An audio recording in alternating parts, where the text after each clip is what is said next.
بسم اللہ الرحمن الرحیم۔ تو یہ جو کتاب ہے آسان عربی گرامر، یہ لطف الرحمان صاحب کی محنت کا نتیجہ ہے، جو کہ قرآن آواز آ رہی ہے؟ ہاں جی آ رہی ہے۔ ہاں، جو کہ قرآن کالج لاہور میں کافی عرصہ جنہوں نے تدریس کی، اور انہوں نے بھی 50 سال کی عمر کے بعد جا کے عربی زبان سیکھی، اور پھر اتنے ذوق شوق سے اس پہ کام کیا کہ ماشاءاللہ ایک انہوں نے اپنا ہی جو ہے نا ایک آسان عربی گرامر کے نام سے جو ان کا تھا کتابچہ، اس کو جو ہے نا رسالہ سا تھا، اس کو کرتے کرتے کتاب ہوگی۔ پھر اس کے بعد انہوں نے قرآن پہ آگے کام کیا، قرآن کی ڈکشنری پہ کام کیا، تو ماشاءاللہ بڑا زبردست جو ہے نا آگے جو ہے نا امت تک انہوں نے پہنچایا اس کو۔ دیکھیں، 2 پارٹ ہیں جو ہے نا جو عربی گرامر کے، ایک کو کہتے ہیں نحو اور ایک کو کہتے ہیں صرف۔ ہاں، ایک ہوتا ہے نحو اور ایک ہوتا ہے صرف۔ نحو کے لغوی معنی تو ہوتے ہیں ویسے قصد کرنے کے، ارادہ کرنا، نحو۔ تو یہ اصل میں اب جو عربی تو نیٹو لینگویج ہے عربوں کی نا، جو دین آیا، قرآن پاک آیا، صحابہ کرام تک پہنچا، تو ان کو تو مطلب اس پہ اعراب وغیرہ لگانے کی ضرورت ہی نہیں تھی، کیونکہ ان کی اپنی زبان تھی۔ اب جیسے اردو ہے، اب ہم تو اردو کے اوپر اعراب نہیں لگاتے ہیں، اعراب کا مطلب زبر زیر پیش وغیرہ، یہ چیزیں ہم تو نہیں لگا کے پڑھتے نا۔ اب اردو کی کتاب لکھی ہو، آپ 7ویں کلاس کے بچے کو بھی دیں، علامہ اقبال کے بارے میں پڑھے، تو وہ اس کے اوپر اعراب وغیرہ کچھ بھی نہیں لکھے ہوں گے، ٹھیک ہے، تو وہ پڑھ لے گا کیونکہ اس کی اپنی زبان ہے۔ تو اب ان کو ضرورت ہی نہیں تھی اس کی، کیونکہ وہ سمجھ رہے ہوتے تھے اعراب کی، ٹھیک ہے۔ لیکن جو آگے جب دین پھیلا، دین گیا، پھر عرب سے باہر نکلا، دین اجمیوں تک پہنچا، تو اب پھر ظاہری بات ہے ان کو ضرورت پیش آئی، جب وہ عربی سیکھتے تھے تو قرآن پڑھتے تھے، تو وہ بعض دفعہ غلطی کر دیتے تھے نا، زبر کی جگہ زیر پڑھ دیتے تھے تو آپ کو پتہ ہے عربی میں تو یہ ہوتا ہے۔ اب جیسے سورہ فاتحہ ہے، اس میں ہے انعمت علیہم، ٹھیک ہے۔ اب اگر انعمتا کی جگہ کوئی انعمتو بول دے گا تو یہ تو بالکل معنی چینج ہو جائے گا۔ انعمتا کا مطلب ہے یعنی کہ صراط الذین انعمت علیہم، یعنی راستہ ان لوگوں کا جن پر تو نے انعام کیا، اللہ تعالیٰ کو ہم کہہ رہے ہوتے ہیں۔ اور اگر ہم کہیں نا انعمت علیہم، تو اس کا مطلب ہوگا کہ جن پر میں نے انعام کیا، تو یہ تو بالکل اپوزٹ ہو جائے گا معنی۔ تو اس وجہ سے جو ہے نا یہ ضرورت پیش آئی کہ ایسا فن تیار کیا جائے کہ جس سے یہ پتہ چلے کہ ان حرکات کا، ان اعراب کا جو باہمی ربط ہے، جملہ کیسے بنتا ہے، ترکیب کیسے ہوتی ہے صحیح، انہیں کے اعراب کی پھر ضرورت پیش آئی۔ صحیح۔ تو اس کے بعد پھر جو ہے نا حضرت علی رضی اللہ تعالیٰ عنہ نے، یا بعض لوگ کہتے ہیں حضرت عمر رضی اللہ تعالیٰ عنہ نے، ٹھیک ہے، ابو الاسود دو علی ایک تھے، ان کو حکم دیا مرتب کرنے کا نا، یہ نحو کا فن، وہ اس وقت وجود میں آیا۔ پھر اس کے بعد جو ہے نا بڑا مطلب عروج بھی رہا، یعنی کہ کوفیین، بصریین، کوفہ تو چھاونی تھی نا، حضرت عمر رضی اللہ عنہ نے فوجی چھاونی بنائی تھی، کیونکہ جو اپنا رومن امپائر تھے وہ حملہ کرتے تھے تو اس طرف سے آتے تھے، کوفہ کی طرف سے، تو وہاں پہ جو ہے نا فوجی چھاونی بنائی تھی۔ تو کوفہ میں بڑے صحابہ اور ان کے تابعین وغیرہ موجود تھے، بڑے بڑے علم کے حضرات تھے، تو انہوں نے بڑا کام کیا نحو پر، ٹھیک ہے، اور یعنی کہ دوسرے بصریین تھے، انہوں نے بھی کام کیا۔ تو پھر یہ ہے کہ نحو جو ہے نا، جیسے کہ ہم نے کل بتایا تھا کہ پارٹس آف سپیچ جو ہے عربی کے وہ کتنے ہیں، وہ آپ کے ذہن میں ہوں گے، پارٹس آف سپیچ وہ کتنے ہیں؟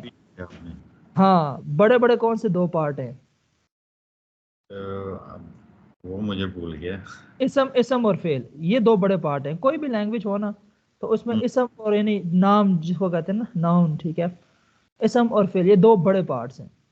باقی حرف تو ویسے ان کے ساتھ ہی یوز ہوتا ہے نا، ان کا آپ سمجھ لیں ایک ساتھ ہی گریوی کے طور پہ، یعنی کہ اگر آپ سیور لیں تو ساتھ چٹنی بھی دے دیتے ہیں تو وہ ساتھ میں ہوتی ہے۔ تو اصل چیز جو ہے نا وہ اسم اور فعل بڑے وہ ہیں، لیکن وہ بھی ضروری ہوتا ہے ساتھ حرف بھی۔ تو اب یہ ہے کہ جو ہے اسم آپس میں ان کا تعلق کیسے بنتا ہے اور ساری چیزیں کیسے ہوتی ہیں، اس سے ریلیٹڈ جو ہمیں ہیلپ کرتا ہے نا، وہ نحو کہلاتا ہے۔ اسم سے ریلیٹڈ جو چیزیں ہوتی ہیں وہ نحو میں زیادہ تر آتی ہیں۔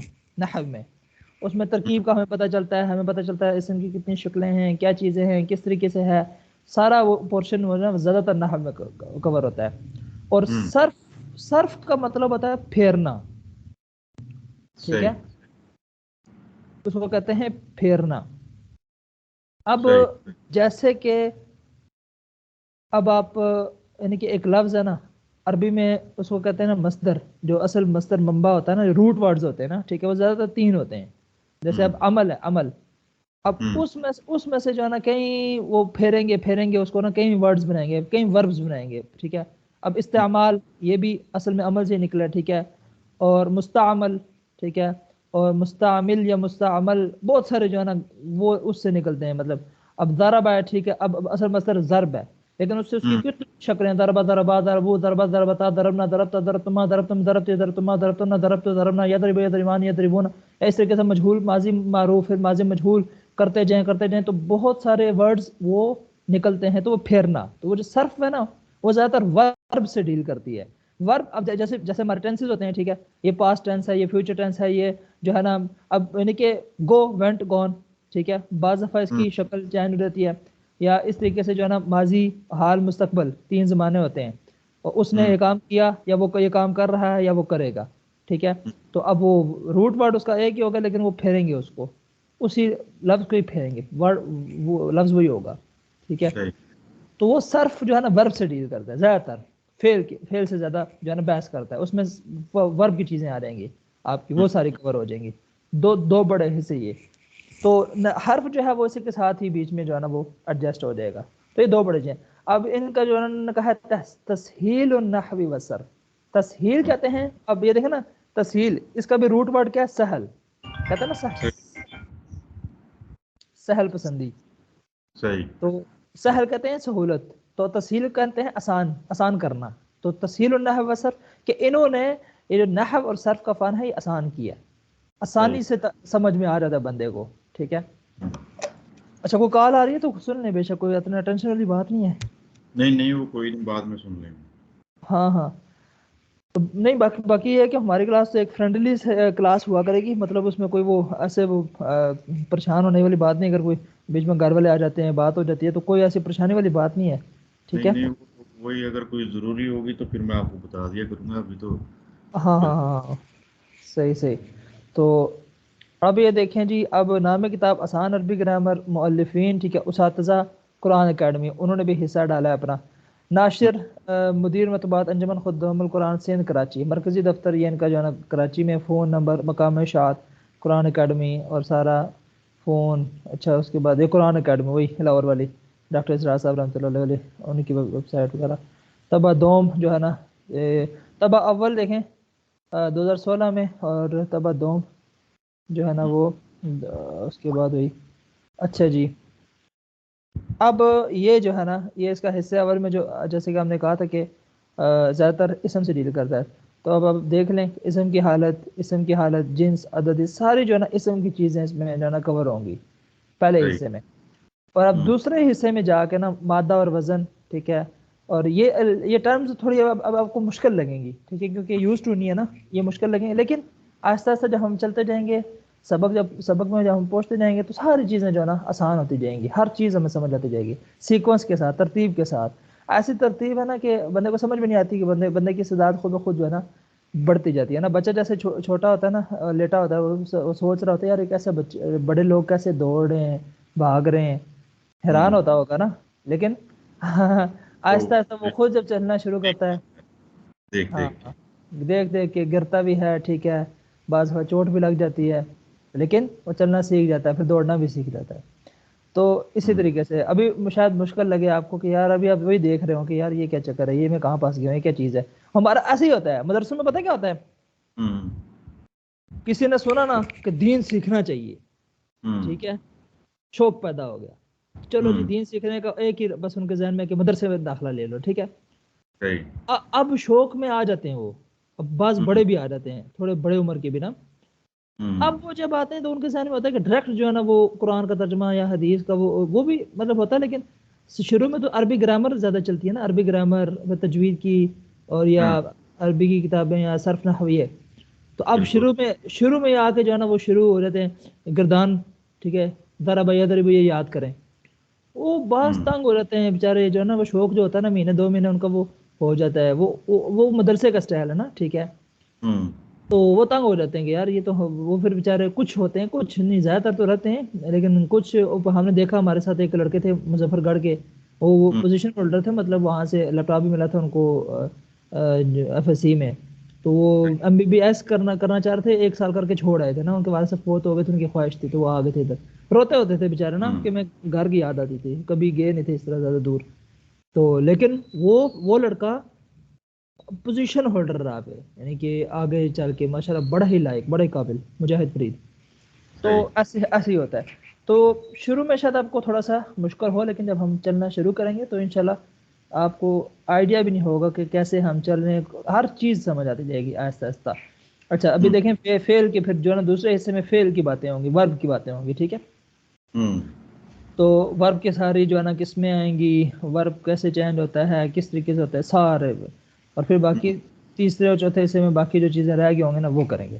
تو اب ہم اللہ کا نام لے کے شروع کرتے ہیں اس کو باقاعدہ نا، تو جو ہوگا وہ سامنے آتا جائے گا، ٹھیک ہے؟ بسم اللہ الرحمن الرحیم، پیش لفظ، بسم اللہ جی الرحمن۔ قرآن حکیم اللہ کا آخری کلام ہے جو قیامت تک آنے والے لوگوں کے لیے ہدایت کا ذریعہ ہے، بے شک اس میں کوئی شک نہیں ہے۔ اس کتاب کی جتنی خدمت کی گئی ہے شاید ہی کسی کتاب کی گئی ہو۔ ہوں مسلمانوں کے ہاں علمی کام کی عظمت اور مقام کا اندازہ اس بات سے کیا جا سکتا ہے کہ انہوں نے، اچھا میں ایک منٹ اس کو وہ کر لوں، ہاں بجلی بنے بس، اچھا کہ انہوں نے اپنی مقدس کتاب قرآن حکیم کے لیے اس کے رسم الخط کی حفاظت ضروری سمجھی۔ رسم الخط، رسم ہوں الخط یہ کہتا ہے نا جس خط کے ساتھ لکھا گیا ہوتا ہے نا قرآن پاک، جس خط میں لکھا گیا ہے نا، ٹھیک ہے، وہ اس کا رسم ہوں الخط ہے۔ رسم کہتے ہیں نشان کو نا، خط کہتے ہیں جو لکیریں کھینچی جاتی ہیں، ٹھیک ہے؟ تو رسم الخط یعنی قرآن جو اس کی لکھائی ہے، ٹھیک ہے، جو اس صحیح کی لکھائی، اس کی بھی انہوں نے حفاظت کی، تو اس کے لیے باقاعدہ علم رسم کی بنیاد ڈالی، باقاعدہ ایسا علم کہ یہ، ٹھیک ہے، کہ اس کا یہ رسم ہے، یعنی اس انداز سے لکھا گیا، جس انداز سے قرآن پاک جمع کیا گیا نا۔ اب وہ ہوں پرانے نسخے دیکھے جائیں، آپ شاید ترکی گئے ہیں تو آپ توپ میوزیم میں گئے ہوں گے یا ہاں فیصل مسجد میں بھی رکھے ہوئے ہیں، تو اس میں دیکھیں نا مختلف طرح کے رسم ہیں قرآن ہوں پاک کے، کوئی کس انداز میں لکھا ہوا ہے، اور عربی زبان ایسی ہے، کوئی کس سٹائل میں اس کو لکھتا ہے، کوئی اس زمانے میں اپنا ایک رسم ہوتا تھا ان کا، آج کل اپنا ہے، ہم جو قرآن پاک پڑھتے ہیں اپنا ایک ان کا وہ ہے، پھر مختلف وہ ہیں، تو وہ باقاعدہ علم رسم کی بنیاد ڈالی۔ اس کی درست ادائیگی کے لیے یہ ایک کام ہوا، دوسرا اس کی درست ادائیگی کے لیے باقاعدہ علم تجوید مدون کیا، پھر درست ہوں ادا کرنا، لفظ کو قوف کہاں سے نکلے گا، عین کہاں سے نکلے گا، غائن کیسے نکلے گا، ٹھیک ہے، تو ہوں وہ کہاں سے نکلتا ہے، اس کے لیے باقاعدہ علم تجوید مدون کیا۔ ہوں اب یہ اچھا یہ مدون تو اب بعد میں ہوا نا، قرآن تو آ گیا، ٹھیک ہے، اب فن جو ہوتا ہے نا، فن وہ بعد میں پھر اس طرح آتا ہے نا۔ اب بندہ یعنی کہ کہے کہ یہ جو حروف ہلکی ہے مجھے صحیح حدیث سے دکھاؤ، حروف ہلکی کہاں پہ لکھا ہوا ہے؟ ہوں بھائی کہیں گے اب یہ تو ایک فن ہے نا جو بعد میں ان لوگوں نے سوچا ہے، سمجھا ہے کہ اس طریقے سے نکلتے ہیں، ٹھیک ہے۔ اب وہ کہنے مجھے حدیث دکھاؤ کہ آپ صلی اللہ علیہ وسلم نے کہا ہو کہ عین جو ہے وہ گلے کے درمیان سے نکلے گا، بھائی وہ لوگ تو پڑھتے تھے، وہ تو ہوں پڑھتے ہی اس طرح تھے نا، ٹھیک ہے۔ بالکل یہ تو پھر آگے لوگوں نے جو ہے نا وہ کام کیا، انہوں نے دیکھا اچھا یار یہ آئین یہاں سے نکل رہا ہے، تو پھر باقی لوگوں کو سکھانے کے لیے کہ بھائی آئین ادھر سے نکالو، ٹھیک ہے، بالکل غائن ادھر سے نکالو، تو اس کے ہوں پھر وہ نام ڈال دیا کہ یہ حروف ہلکی ہلکی اس لیے کہا کہ گلے سے نکلتے ہیں۔ تو اب بندہ کہنے نہیں نہیں مجھے جب تک کوئی بخاری کی حدیث نہیں دو گے تو میں یہ کروں گا نہیں، یہ بدعت ہوں ہے۔ صحیح ہر فن بعد میں جو آتا ہے وہ بدعت نہیں ہوتا، وہ سکھانے کے لیے ہوتا ہے، ٹھیک ہے، اس میں وہ چیزیں ہوتی ہیں۔ تو اس کی ہوں مراد اور معنی میں صحت کو حاصل کرنے کے لیے، اس کی مراد کہ قرآن کی مراد کیا ہے، ٹھیک ہے، ہوں اب ایک لفظ ہے اس کا معنی کیا ہے، مطلب کیا ہے، تو اب وہ اس کی صحت کو حاصل کرنے کے لیے پھر کون سا فن آیا، علم تفسیر کا آغاز ہوا۔ صحیح علم تفسیر، اب آپ دیکھیں نا مختلف علوم آ رہے ہیں۔ اب آج کل کیا ہوں ہوتا ہے، کوئی بندہ بس وہ ترجمہ پڑھا رہا ہوتا ہے نا، ترجمہ بس صرف پڑھا رہا ہوتا ہے قرآن پاک کا، تو بس لوگ ٹائٹل دے دیتے ہیں فوراً، شیخ القرآن والحدیث، شیخ القرآن، شیخ القرآن، شیخ القرآن، ٹھیک ہے۔ او بھائی ہوں شیخ القرآن کا مطلب ہے کہ وہ قرآن کے سارے علوم کا ماہر ہو، ایسا نہیں کہ جو بندہ بھی بس قرآن پڑھانا شروع کر دو تو آپ اس کو بڑا ٹائٹل دے دو شیخ القرآن، ٹھیک ہے، یا ہوں یہ بھی بڑے بڑے ٹائٹل ہوتے ہیں، ہاں ٹھیک ہے، آپ انہیں کہیں کہ مترجم قرآن، ٹھیک ہے، تو اس ہوں نے ترجمہ صحیح قرآن پڑھا رہا ہے، یا مفسر قرآن، ٹھیک ہے۔ اب ہوں تجوید کا ہے جو تجوید کا ماہر ہو اسے کہہ دیں جی قاری قرآن، ٹھیک ہے۔ تو یعنی کہ لوگوں کو ٹائٹل دینے کا بڑا وہ ہوتا ہے، فوراً کہہ دیتے ہیں مفتی صاحب، علامہ صاحب، اور بھائی ہر بندہ نہیں، بہت بڑے بڑے یہ وہ ہیں. اب میڈیکل اسپیشلسٹ اب کوئی نہیں کہتا نا کہ یہ جی میڈیکل اسپیشلسٹ ہیں. یہاں کوئی گلی محلے میں بیٹھا ہو، ٹھیک ہے، وہ دوائیاں دے رہا ہے، اس کو تو کوئی نہیں کہتا، وہ کیونکہ اس فن کی قدر ہے نا. اب دینی فنون کی قدر نہیں رہی نا، تو ہر بندے کے ساتھ وہ لگا دیتے ہیں. کوئی داڑھی والا دیکھتے ہیں مولانا صاحب، مفتی صاحب، پھر وہ کوئی غلط کام کرتا ہے یا باقاعدہ مولوی بھی کرتے ہیں نا، ٹھیک ہے. اب مفتی، اب دارالعلوم کراچی میں جو ہے نا یہ ہے کہ وہاں اب چند ایک مفتیوں کا ٹائٹل لگتا ہے، سارے کے ساتھ نہیں. مفتی تقی عثمانی صاحب ہو گئے، مفتی اشرف عثمانی صاحب، کچھ کے ساتھ. اب جو باقاعدہ 3 سال لگاتے ہیں ان کو بھی جب تک 15 20 25 30 سال نہیں لگا رہے تھے تو مفتی بہت بڑا ٹائٹل ہے. ہم نے دینی ٹائٹل آسان کر دیا نا، ہر ایک کے ساتھ مولانا صاحب، ہر ایک کے ساتھ مفتی صاحب، مفتی مفتی مفتی، گلی گلی مفتی پھر رہے ہوتے ہیں، ٹھیک ہے. تو یہ پھر قدر کم ہو جاتی ہے. تو اس کی مراد اور معنی میں صحت کو حاصل کرنے کے لیے علم تفسیر کا آغاز ہوا. ڈاکٹر اسرار صاحب رحمۃ اللہ علیہ وہ یعنی کہ ساری زندگی داڑھی سفید کر دی، لیکن وہ اپنے آپ کو پھر بھی طالب علم ہی کہتے تھے کہ میں تو قرآن کا ادنا سا طالب علم ہوں. کتنے عاجزی کے ساتھ کہتے تھے نا، ٹھیک ہے. ہاں میں تو ادنا سا طالب علم ہوں قرآن، کیونکہ ان کو عظمت کا اندازہ تھا نا کہ کتنی بڑی کتاب ہے، اللہ تعالیٰ کی کتاب ہے، اس میں اگلو پچھلوں سب کے علوم اس کے احاطہ کیے ہوئے ہیں. تو کوئی کون کہہ سکتا ہے کہ میں قرآن کا سارا علم حاصل کر لیا؟ ہم تو بھائی اپنی ساری زندگی لگا دیں، عمر نوح بھی لگ جائے، پھر بھی جو ہے نا ہم کہیں گے بھائی قرآن پاک کتنا وسیع، اس میں سمندر ہے جو ہے نا، ساری زندگی سیکھتے رہیں. یہ تو نہ ختم ہونے والا علم ہے، نہ ختم ہونے والا علم قیامت تک والوں کے لیے، کیونکہ قرآن پاک تو قیامت تک والے انسانوں کے ہدایت کا ہے نا. تو وہ اس میں پھر ہدایت کھلتی رہے گی، کھلتی رہے گی، کھلتی رہے گی. اب کوئی بھی نہیں، تفسیریں لکھی گئی ہیں، ہزاروں صفحات وہ ہوئے ہیں، لیکن کوئی بھی دعویٰ نہیں کر سکتا کہ بس جی میری تفسیر حرف آخر ہے، اب اس کے بعد کوئی کسی اور تفسیر کی ضرورت نہیں. یا جتنے بھی کتابیں لکھی گئی ہیں تفسیر پہ، اس پہ کوئی بھی یہ نہیں کہہ سکتا کہ جو ہے نا بس اب اس کے علاوہ کسی اور کی ضرورت ہی نہیں بھائی، کیوں نہیں ضرورت؟ ٹھیک ہے، ضرورت تو رہے گی، ہمیشہ رہے گی. تو یہ چیز ہے. تو ہاں ہر ایک نے اپنے اپنے حصے کا کام کرنا ہے. جس کو اللہ تعالیٰ نے جتنا علم دیا، جتنا ظرف دیا، جتنا وسعت دیا، وہ کچھ نہ کچھ آگے بڑھاتا رہے، آگے کام کرتا رہے اپنے حد تک. ہاں لیکن دعویٰ کوئی نہ کرے، یہ نہ ہو کہ 8-10 سال مدرسے میں پڑھ کے بس دعویٰ کرے بس میں تو فاضل ہو گیا جی، میں تو بس عالم بن گیا بس. نہیں، ہم طالب علم ہی ہیں، بس مرتے دم تک ہم طالب علم ہیں. بالکل ایسے ہی ہے.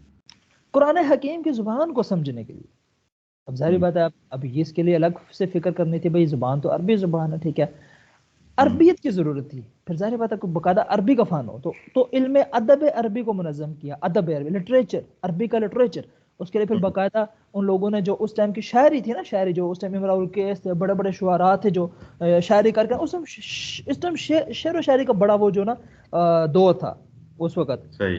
تو اچھا دوسری میں آپ کو مزے کی بات بتاؤں کہ اللہ تعالیٰ بھی جو ہے نا وہ انبیاء کرام کو اپنے وقتوں کے لحاظ سے معجزے دیتا ہے، ٹھیک ہے. یعنی کہ اس زمانے میں جس چیز کا زیادہ ہوتا ہے نا، غلغلہ ہوتا ہے، زیادہ شور و غوغا ہوتا ہے نا اس زمانے میں، تو اللہ تعالیٰ اس وقت کے نبی کو وہی چیز عطا کرتا ہے، لیکن وہ ایسی چیز عطا کرتا ہے کہ دوسرے لوگوں کی زبان بند ہو جاتی ہے. اب جیسے حضرت موسیٰ علیہ السلام کے دور میں دیکھا جائے تو جادو کا بڑا زور تھا، ٹھیک ہے. گلی گلی آپ کو جادوگر دستیاب تھے، ایسے ایسے جادو کرتے تھے، لوگ حیران ہو جاتے تھے، ٹھیک ہے. تو اللہ تعالیٰ نے معجزہ بھی ایسے دیا، معجزہ ایسا دیا کہ یعنی کہ لاٹھی کے وہ بہت بڑا اژدھا بن گیا. اور یعنی کہ وہ جادوگر حیران ہو گئے، انہوں نے کہا بھائی یہ جادو نہیں ہے، یہ کچھ اور چیز ہے. تو عیسیٰ علیہ السلام کے دور میں طب بڑا عروج پہ تھا، وہ طبیب بیٹھے ہوتے تھے، حکیم تھے، نباز تھے، اور بڑے بڑے حکمت والے تھے نا وہ طبیب، علاج معالجہ کرنے والے ڈاکٹر ٹائپ لوگ، بڑے بڑے آپ نے نام سنے ہوں گے بڑے بڑے لوگوں کے اس دور کے بھی نا. تو اللہ تعالیٰ نے حضرت عیسیٰ علیہ السلام کو پھر وہ، لیکن کوئی بھی ڈاکٹر یہ نہیں کر سکتا تھا کہ کوئی مادر ذات اندھا ہے تو اس کو ٹھیک کر دے، کوئی کوڑی کا مرض ہے یا کوئی ایسے مرض ہے جو لا علاج ہے تو ان کو ٹھیک. لیکن حضرت عیسیٰ علیہ السلام ہاتھ پھیرتے تھے، مردوں کو بھی زندہ کیا، مردوں کو بھی زندہ کیا. یعنی کہ یہ دو ارب آبادی جو گمراہ ہوئی ہے، یعنی کہ حضرت عیسیٰ علیہ السلام کو خدا کا بیٹا خدا مان لیا، تو یعنی کہ یہ تو غلط ہے، لیکن یعنی کچھ نہ کچھ تو تھا نا حضرت عیسیٰ علیہ السلام میں کہ ایسی چیزیں جو اللہ تعالیٰ کر سکتے ہیں، اللہ تعالیٰ نے ان کو معجزے دیے تھے، ٹھیک ہے. تو وہ اس زمانے میں معجزے اللہ تعالیٰ. پھر آپ صلی اللہ علیہ وسلم کے زمانے میں کیا چیز تھی؟ آپ صلی اللہ علیہ وسلم کے زمانے میں حصی معجزے وہ اتنا وہ نہیں تھا. یعنی عربی زبان، شعر و شاعری، وہ جو مکہ کے لوگ تھے ان کو اس پہ ناز تھا کہ ہم تو عربی ہیں، وہ اپنے علاوہ باقیوں کو کہتے تھے عجم. عجم کا مطلب گنگا، کہ یہ باقی لوگ جو ہے نا گنگے ہیں، ان کو تو کچھ آتا ہی نہیں ہے، آتا تو ہمیں ہے سب کچھ، یہ باقی لوگ گنگے ہیں. تو وہ ان کا یہ تھا. اور وہ شعر و شاعری کرتے تھے اس وقت. تو امراء القیس ہوتا تھا، بہت بڑا شاعر تھا، بہت بڑا، ٹھیک ہے، جاہلی شعراء میں سے. تو اس کے شعر ابھی بھی بندہ پڑھے تو ہل جاتا بندہ نا، ایسے ایسے. کیفا نبکی من ذکرى حبیبی و منزلی بسقط اللواء بین دخول فحوملی. وہ پورا جو ہے نا ان کے، پھر بندے کو اندازہ آتا ہے کہ قرآن کیا چیز ہے. ویسے نہیں اندازہ ہوتا، ویسے نہیں اندازہ ہوتا ہمیں نا. ہم جب اس دور میں جب ہم گھستے ہیں، اس دور میں جاتے ہیں، اس دور کا وہ خیال کرتے ہیں کہ بھائی اس زمانے میں کیا چل رہا تھا. اور پھر جب ہمیں پتہ چلتا ہے یار یہ کتاب جو آئی ہے جس نے ان کی زبانیں بند کر دی ہیں، تو پھر اندازہ ہوتا ہے کہ قرآن کتنی بڑی کتاب ہے کہ جو خود جو ہے نا وہ ان کو حکم دیتی ہے کہ بھائی تم بڑے عربی دان بنتے ہو تو لاؤ اس جیسا کوئی کلام، لاؤ اس جیسا کوئی کلام، تب مانیں گے تمہیں. تو وہ بیچارے جو ہے نا وہ مانیں گے بالکل. ہاں، تو وہ کیا لاتے، وہ تو بیچارے ان کی زبانیں بند ہوگی جب انہوں نے دیکھا قرآن پاک کو اس طریقے سے. تو تب بندے کو سمجھ آتی ہے قرآن کی قدر ہوتی ہے کہ قرآن جو ہے نا، قرآن نے اس زمانے کے لوگوں. تو وہ اب دیکھیں معجزہ بھی ایسے چاہیے تھا. اب موسیٰ علیہ السلام کا معجزہ تھا وہ اس وقت کے لیے تھا، ڈنڈا وہ اژدہا بن گیا، ٹھیک ہے. عیسیٰ علیہ السلام کا وہ ڈاکٹری، وہ اب کوئی بھی عیسائی دنیا میں بیٹھ کے وہ عیسیٰ علیہ السلام کا معجزہ دوبارہ نہیں کر سکتا. لیکن اللہ تعالیٰ نے جو معجزہ آپ صلی اللہ علیہ وسلم کو دیا، ٹھیک ہے، وہ کیا تھا؟ قرآن کی شکل میں. قرآن معجز کلام، ٹھیک ہے، عاجز کر دینے والا، زبانیں گنگ ہوگی باقیوں کی. اب یہ معجزہ بھی ایسا تھا کہ جس نے قیامت تک کے لیے باقی رہنا تھا، قیامت تک کے لیے. تو اسی لیے اللہ تعالیٰ نے اس کی حفاظت کا بھی وعدہ کیا. اعوذ باللہ من الشیطان الرجیم، انا نحن نزلنا الذکر وانا له لحافظون. ہم نے ہی اس ذکر کو، ذکر سے مراد قرآن کو جو ہے نا ہم نے نازل کیا اور ہم ہی اس کی حفاظت کرنے والے ہیں. تو اب قیامت تک کے لیے جو ہے نا وہ یعنی کہ اللہ تعالیٰ نے اس کی حفاظت کا ذمہ لیا. اب جب اس کی حفاظت کا ذمہ ہے تو اس آٹومیٹکلی یہ سمجھ آ جاتا ہے کہ عربی زبان کی حفاظت کا بھی ذمہ ہے، کیونکہ قرآن کس زبان میں ہے؟ عربی میں. ہاں، تو باقی زبانوں کی گارنٹی نہیں ہے. اب فارسی زبان کا کسی دور میں بڑا پاکستان میں وہ تھا، ابھی بھی ہے، وہ ایران میں ہے. لیکن اب وہ بندہ سوچ سکتا تھا اس ٹائم جنہیں آفیشیل لینگویج تھی جو مغلیہ سلطنت اور سارے شہنشاہوں کی، اور بڑی اردو تو بیچاری مسکین سی لینگویج تھی. تو انگریزوں نے جب دیکھا تو یار یہ تو سارے ان کا لٹریچر، دینی ساری چیزیں فارسی میں ہیں. تو انہوں نے کہا کہ فارسی کے مقابلے میں کوئی ایسی زبان لائی جائے جو یعنی کہ کسی قوم کی زبان نہ ہو اور اس کا مقابلہ کر سکے. تو پھر انگریزوں نے اس کو پروموٹ کیا، اردو کو. شاید آپ نے سنا ہو یا نا، ہاں، انہوں نے بھی اس میں اپنا حصہ ڈالا. تو پھر اردو کرتے کرتے کرتے جو ہے نا، لیکن پھر جب علماء نے دیکھا یار یہ تو یعنی کہ فارسی سے زیادہ اب اردو کی طرف ہو رہا ہے، تو علماء نے پھر اس پہ کام کیا اور اس پہ پھر اتنا کام کیا، دینی اتنا کام کیا جو ہے نا کہ اب جو ہے نا، اس لیے مولانا اشرف تھانوی صاحب رحمۃ اللہ علیہ ان کا فتویٰ تھا کہ اب اردو زبان کی حفاظت بھی ذمہ داری ہے، ٹھیک ہے، کیونکہ اس میں دین کا اتنا سارا مواد آ چکا ہے، اتنی تفسیریں، اتنی چیزیں آ چکی ہیں. تو اب جو ہے نا اس کی بھی حفاظت کرنا ضروری ہے. اور اردو میں جو ہے نا دینی مزاج کا بھی ایک عنصر پہلو آ گیا ہے اتنا زیادہ. کوئی بھی زبان ہوتی ہے نا، جب اس میں جس طرح کا کام کیا جاتا ہے نا، اچھا ہو برا ہو، تو وہ اس زبان میں اس زبان کے بولنے والوں میں بھی اس میں آمیزش آ جاتی ہے. ابھی آپ دیکھتے ہوں گے کہ جو گانے باجے والے لوگ بھی ہیں نا، ٹھیک ہے، وہ بھی بات کر رہے ہوتے ہیں نا، تو وہ بھی مجبور ہو جاتا ہے نا، وہ بات کرتے کرتے اردو میں جب بات کر رہے ہوتے ہیں نا، تو وہ بھی بیچ میں نکل جاتا ہے نا کہ انشاءاللہ ہماری اگلی فلم بھی جلد ریلیز ہو جائے گی. تو ہاں، تو ماشاءاللہ، انشاءاللہ، الحمدللہ، یہ جملے یعنی کہ اب دینی جملے ہیں، ٹھیک ہے. لیکن یہ فاسق فاجر لوگ ہیں، اس طرح کے لوگ، ان کے بھی آٹومیٹکلی زبانوں پہ آ جاتے ہیں یہ اردو کی یعنی کہ دینی. اب کوئی انگریز تو یہ نہیں کہے گا، ٹھیک ہے، ان کی زبانوں میں نہیں، ان کی زبان میں جو بھی وہ کرے گا وہ زیادہ تر ان کی زبانوں میں کیا چل رہا ہے، مطلب وہ فحاشی کا زیادہ لٹریچر ہے، ٹھیک ہے، فحاشی کی زیادہ عمل دخل ہے وہ. تو وہ اس زبان والے جو بولنے والے ہوتے ہیں نا، تو وہ جو کام کر رہے ہوتے ہیں نا، تو اس کام کا اثر بھی ان کی زبان پہ پڑتا ہے، ٹھیک ہے. تو جس زبان کے بولنے والے زیادہ تر وہ دینی وہ ذہن رکھتے ہوں گے تو وہ چیزیں، اب جیسے مثلا ہمارے جو معاشرے میں جو بری چیزیں سمجھی جاتی ہیں نا، ٹھیک ہے، تو وہ ان کے نام بھی پھر کبھی ہوں گے، برے ہوں گے، ہمیں برے لگیں گے، ٹھیک ہے. زنا، اس بندے نے زنا کر دیا، ٹھیک ہے، تو ہم ڈر جائیں گے، ارے کیا ہو گیا، ٹھیک ہے. تو شراب یا اس طریقے سے. لیکن اب باہر کی جن چیزوں میں ان کو مباح سمجھا جاتا ہے، ٹھیک ہے، حلال سمجھا جاتا ہے، یا ہی از ڈرنکنگ، اور یعنی اس طریقے سے ہی از گوئنگ ٹو ڈیٹ، یا ان غلط کاموں کے نام بھی پھر ہلکے کر دیے جاتے ہیں.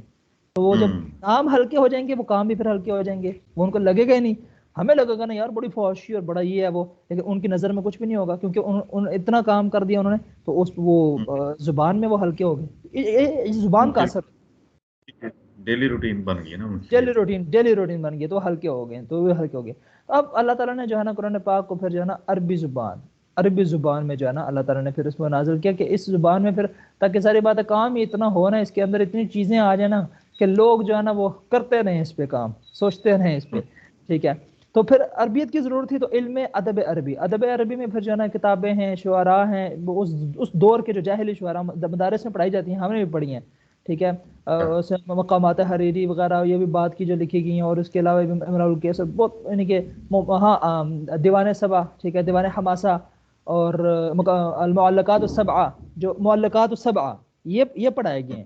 یعنی کہ جو شعر تھے، جو بڑے بڑے یعنی کہ شعراء کی جو غزلیں وغیرہ تھی نا، ٹھیک ہے، وہ 7 غزلیں لٹکی ہوتی تھی وہاں خانہ کعبہ میں. ٹھیک ہے، تو وہ اس وقت یہ ہوتا تھا کہ جس کا آپ سمجھے کمپٹیشن ہوتا تھا، جس کی وہ جیت جاتی تھی نا، تو وہ خانہ کعبہ کے ادھر لٹکا دی جاتی تھی نا کہ یار یہ بہت بڑا شاعر ہے. بڑی عزت کرتے تھے شاعر کی تو رات کو مجلسیں کرتے تھے، رات کو بیٹھ کے نا، ہاں شعر و شاعری کی، چل بھائی شعر سنا. ٹھیک ہے، اور تمہارے قبیلے والوں نے کیا کیا، تمہارے باپ دادا کون تھے، تو وہ شعر و شاعری شروع ہو جاتی. ٹھیک ہے، تو صحابہ کو بھی بڑے اشعار یاد تھے. ہم یہ کہتے ہیں نا کہ یار یہ کیسے یہ قرآن پاک کیسے محفوظ ہے، بھائی ان کے حافظے ہی اتنے تھے، ان کا کام ہی یہی تھا. ٹھیک ہے، اور کیا تھا مطلب وہاں اب مکہ میں جائیں، اس دور میں جائیں، سوچیں کیا تھا وہاں پہ، کوئی یعنی کہ وہاں پہ یعنی کہ کوئی نیو یارک کی طرح کوئی بلڈنگیں بنی ہوئی تھی وہاں پہ کیا مصروف زندگی تھا، ان کا کیا کام تھا، بس بدھو لوگ تھے. ٹھیک ہے، بس تھوڑا بہت تجارت کرتے تھے، اور جو ہے وہ بس باقی شعر و شاعری اور یعنی حافظے تھے ان کے، اتنے مضبوط حافظے تھے.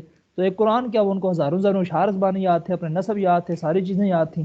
تو ہم ابھی سوچتے ہیں یار قرآن پاک کیسے محفوظ ہو. قرآن پاک تو اللہ تعالیٰ نے حفاظت کا ذمہ لیا. تو اس کی مراد، اور عائشہ کو خود یعنی آپ علیہ السلام کی محبت میں ناطے ہیں، اس میں حضرت عائشہ کی بھی، مختلف صحابہ کی، حضرت ابوبکر کی بھی وہ کتابیں میں موجود ہیں. جو حضرت حسان بن ثابت کا تو سب کو پتہ ہے نا، ان کی جو شاعری، حضرت حسان بن ثابت جو شاعر رسول تھے، لیکن باقی لوگ بھی تھے جو شعر پڑھتے تھے آپ علیہ السلام کی محبت کے اس پہ اوپر نا، نعت کلام. اور حضرت اور یعنی کہ آپ صلی اللہ علیہ وسلم نے بھی کہا ہے نا کہ یعنی جو ہے نا کہ اصدق قول لبید، ٹھیک ہے، جو لبید ایک بہت بڑا شاعر تھا. آپ علیہ السلام نے بھی اس کی بات کو کہا کہ ایک سب سے سچی بات اس کی جو ہے نا وہ یہ ہے کہ اس نے جو شعر کہا تھا کہ اللہ کے علاوہ جو کچھ بھی ہے باطل ہے. ٹھیک ہے، اللہ کے علاوہ سب کچھ بھی جو ہے نا وہ باطل ہے. اس زمانے میں بھی کچھ لوگ ایسے تھے جنہوں نے یہ اندازہ ہو گیا تھا کہ بھئی یہ جو بتوں کو عبادت نہیں ٹھیک نہیں ہے. کچھ لوگ تھے، زیادہ نہیں، تھوڑے بہت، ہاں، لیکن وہ ہوتی تلاش میں تھے، جو سچے دین کی تلاش میں. کچھ بیچارے مر گئے تو کچھ کو پھر ہدایت نصیب ہوگی. تو عربیت کی ضرورت تھی، تو علم ادب عربی کو منظم کیا. پھر علم ادب کے لیے، اب ظاہر بات ہے علم ادب کی بھی پھر ٹائپس ہیں، ڈفرینٹ شاخیں ہیں اس کی. علم ادب کے لیے پھر لغت، ڈکشنری جس کو کہتے ہیں نا ڈکشنری. ٹھیک ہے، جیسے آپ آکسفورڈ کی جو بکس ہیں، ٹھیک ہے، اس کو سمجھنے کے لیے بندہ آکسفورڈ کی ڈکشنری ساتھ رکھے. تو قواعد زبان کے جو قواعد ہوتے ہیں، رولز ہوتے ہیں، ٹھیک ہے، صرف نحو اس کے اندر آ جاتی ہے، جو اس کے رولز ہیں، کس رول کے تحت جو ہے بات ہو رہی ہے. پاسٹ پرفیکٹ ٹینس کے کیا رول ہیں، پاسٹ انڈیفینٹ جو انگلش میں بھی ہے. بلاغت کہتے ہیں جو ہے نا بلیغ کوئی بات ہوتی ہے نا، کوئی جس میں اشارے ہوتے ہیں. ہم بھی کوئی بات کرتے ہیں نا، ٹھیک ہے، کوئی بلاغت والی بات ہوتی ہے نا، جو ہمارے کچھ محاورے ہیں اس میں، ٹھیک ہے، اشارے ہیں. ٹھیک ہے، یعنی کوا چلا ہنس کے چلا، اپنی بھی بھول گیا، اور کچھ اس طریقے سے وہ جو نا بڑی باتیں ہوتی ہیں نا، جو یعنی اشاروں میں بات کی جاتی ہے جو نا. تو محاورے کیا، محاورے صرف محاورے نہیں آتے اس میں بہت ساری، یعنی کہ بندہ کچھ بات کرتا ہے لیکن اس کے اندر کئی معنی چھپے ہوتے ہیں. ٹھیک ہے، بلیغ بات ہے، بلاغت. ٹھیک ہے، تو یعنی کہ وہ اس میں آ جاتی ہیں. اور قوانین فصاحت کی ضرورت ہے. فصاحت بھی بلاغت کی ہی مطلب وہ قسم ہوتی ہے. فصیح کلام ہوتا ہے نا، کہ کشادہ کلام، فصحا کشادہ. ٹھیک ہے، کہ جس میں یعنی اب لفظ تو کچھ چند ہوں، چھوٹے سے ہوں، لیکن اس میں معنی بہت سارے ہوں. فصیح و بلیغ کلام جس کو کہتے ہیں نا. ٹھیک ہے، اب آپ صلی اللہ علیہ وسلم کا بھی یہی ہے کہ آپ صلی اللہ علیہ وسلم نے فرمایا کہ اعطیت جوامع الکلم، کہ میری 6 خصوصیات ہیں، ان میں سے ایک خصوصیت یہ بھی ہے کہ مجھے جامع کلمات اللہ تعالیٰ نے عطا فرمائے، کہ جو کلمات تو کم ہیں لیکن ان کا معنی اتنے زیادہ ہیں کہ بندہ قیامت تک بیٹھ کے وہ لگے رہیں لوگ نا حدیثوں کی شرح کرتے ہیں، اس معنی کھلتے جائیں گے اس میں. تو آپ صلی اللہ علیہ وسلم کی بات بھی، جب آپ صلی اللہ علیہ وسلم کی حدیث کی یہ خوبی ہے تو پھر قرآن پاک تو خود آپ سمجھ لیں. ٹھیک ہے، وہ تو کتنا فصیح و بلیغ کلام ہوگا. تو اب اس کے لیے جو ہے نا علم لغت، صرف، نحو، انشاء. صرف نحو تو بتا دیا، وہی جو ہے نا صرف جو ہے نا فعل سے ریلیٹڈ ڈیل کرتا ہے، نحو زیادہ تر اسم سے ریلیٹڈ ڈیل کرتا ہے. لغت تو بھی ڈکشنری ہوگی. انشاء پردازی کہتے ہیں جملے بنانا، جملے تخلیق کرنا. ٹھیک ہے، نئے جملے بندہ بناتا ہے نا، اس میں انشاء کہتے ہیں اس کو. معانی بھی یہی فصاحت و بلاغت کی ایک قسم ہوتی ہے نا، کہ علم المعانی ایک لفظ کے اندر کئی معنی ہوتے ہیں، اس میں بیان ہوتا ہے، ٹھیک ہے، کہ کوئی لفظ ہوتا ہے اس کا وہ کئی چیزوں کو بیان کر رہا ہوتا ہے، بدی ایک انوکھا سا ایک اس میں طرز ہوتا ہے، ضرب الامثال یہ ہوتے ہیں محاورے وغیرہ، ٹھیک ہے. تو یہ سارے جو ہے نا علوم وجود میں آ گئے الگ الگ.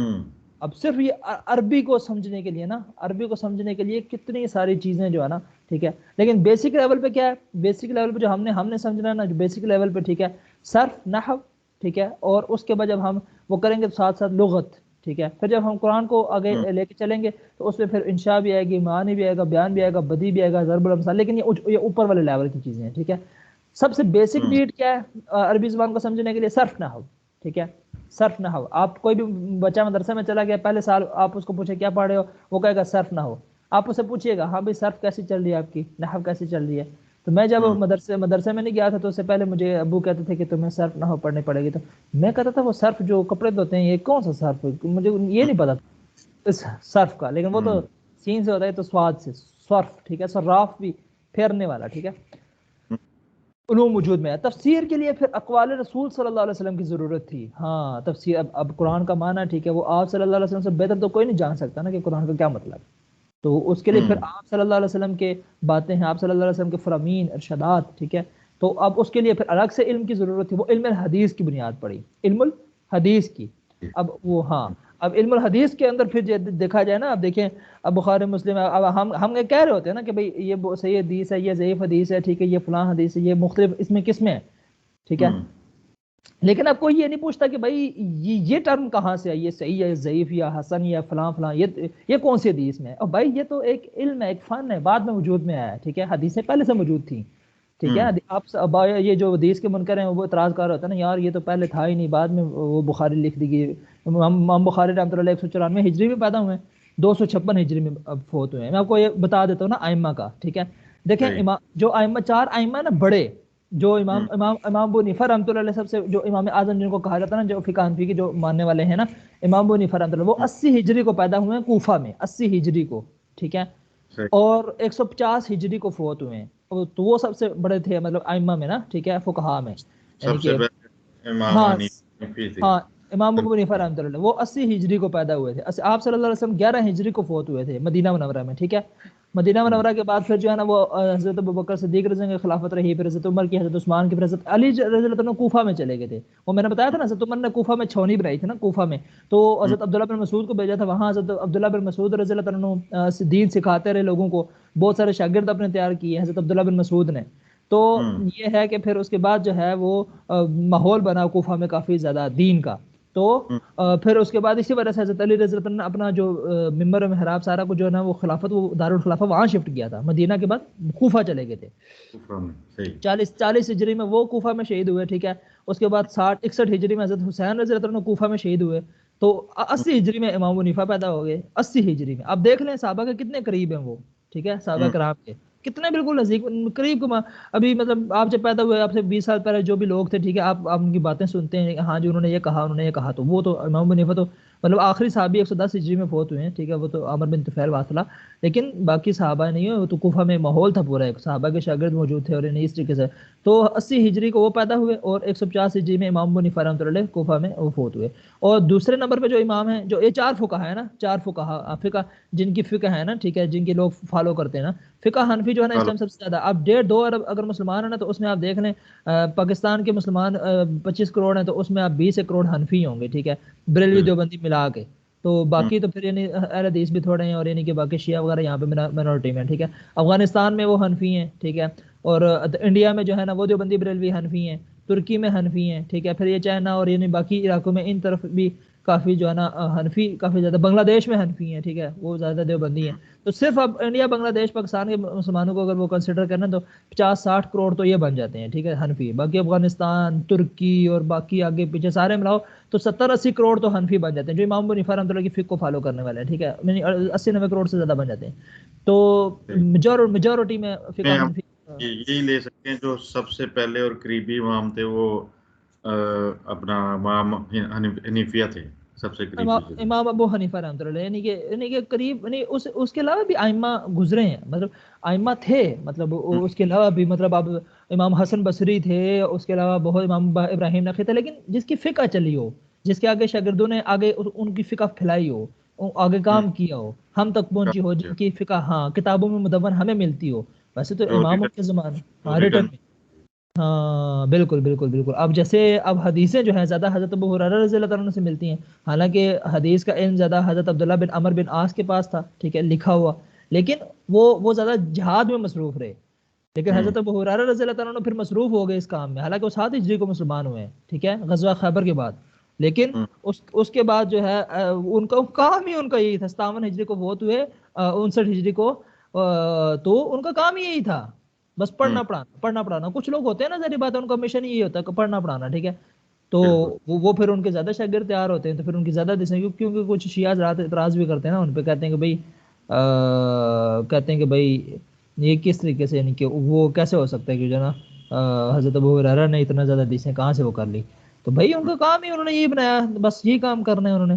تو حضرت عبداللہ بن عمر بن عاص کے پاس تھی، لیکن وہ جو ہے وہ تو پھر جہاد میں زیادہ مصروف رہے. وہ حضرت ابو ہریرہ خود فرماتے ہیں کہ یعنی عبداللہ بن عمر بن عاص کے پاس مجھ سے زیادہ حدیثیں ہیں، انہوں نے لکھی ہوئی تھی، لأنہ یکتب ولا اکتب، کیونکہ وہ لکھا کرتا تھا، میں لکھتا نہیں تھا، ٹھیک ہے، لیکن وہ پھر ایسا ہوا کہ بس ان کے وہ شاگرد نہیں اس طرح تیار ہو سکے، وہ زیادہ تر جنگ و جہاد میں مصروف رہے. اب بندہ جہاد کر رہا ہو تو اس میں حدیثیں تھوڑی بیان کر سکتے ہیں اس طریقے سے، وہ تو جہاد کا تو وہ اور مجاہد کی اور زندگی ہوتی ہے، استاد کی اور زندگی ہوتی ہے، ہر ایک کی اپنی اپنی زندگی ہوتی ہے، ٹھیک ہے، تو اسی وجہ سے. لیکن وہ پھر جو ان کی حدیثیں لکھی ہوئی تھی نا، وہ بعد میں پھر ان کے جو پوتے تھے نا، ٹھیک ہے، وہ انہوں نے جمع کی تھی، تو وہ صحیفہ صادقہ وہ میرے پاس بھی ہے، نہیں وہ میرے پاس دوسرا حضرت ابو ہریرہ والا، تو وہ پھر وہ صحیفہ صادقہ کے نام سے ان کا موجود ہے.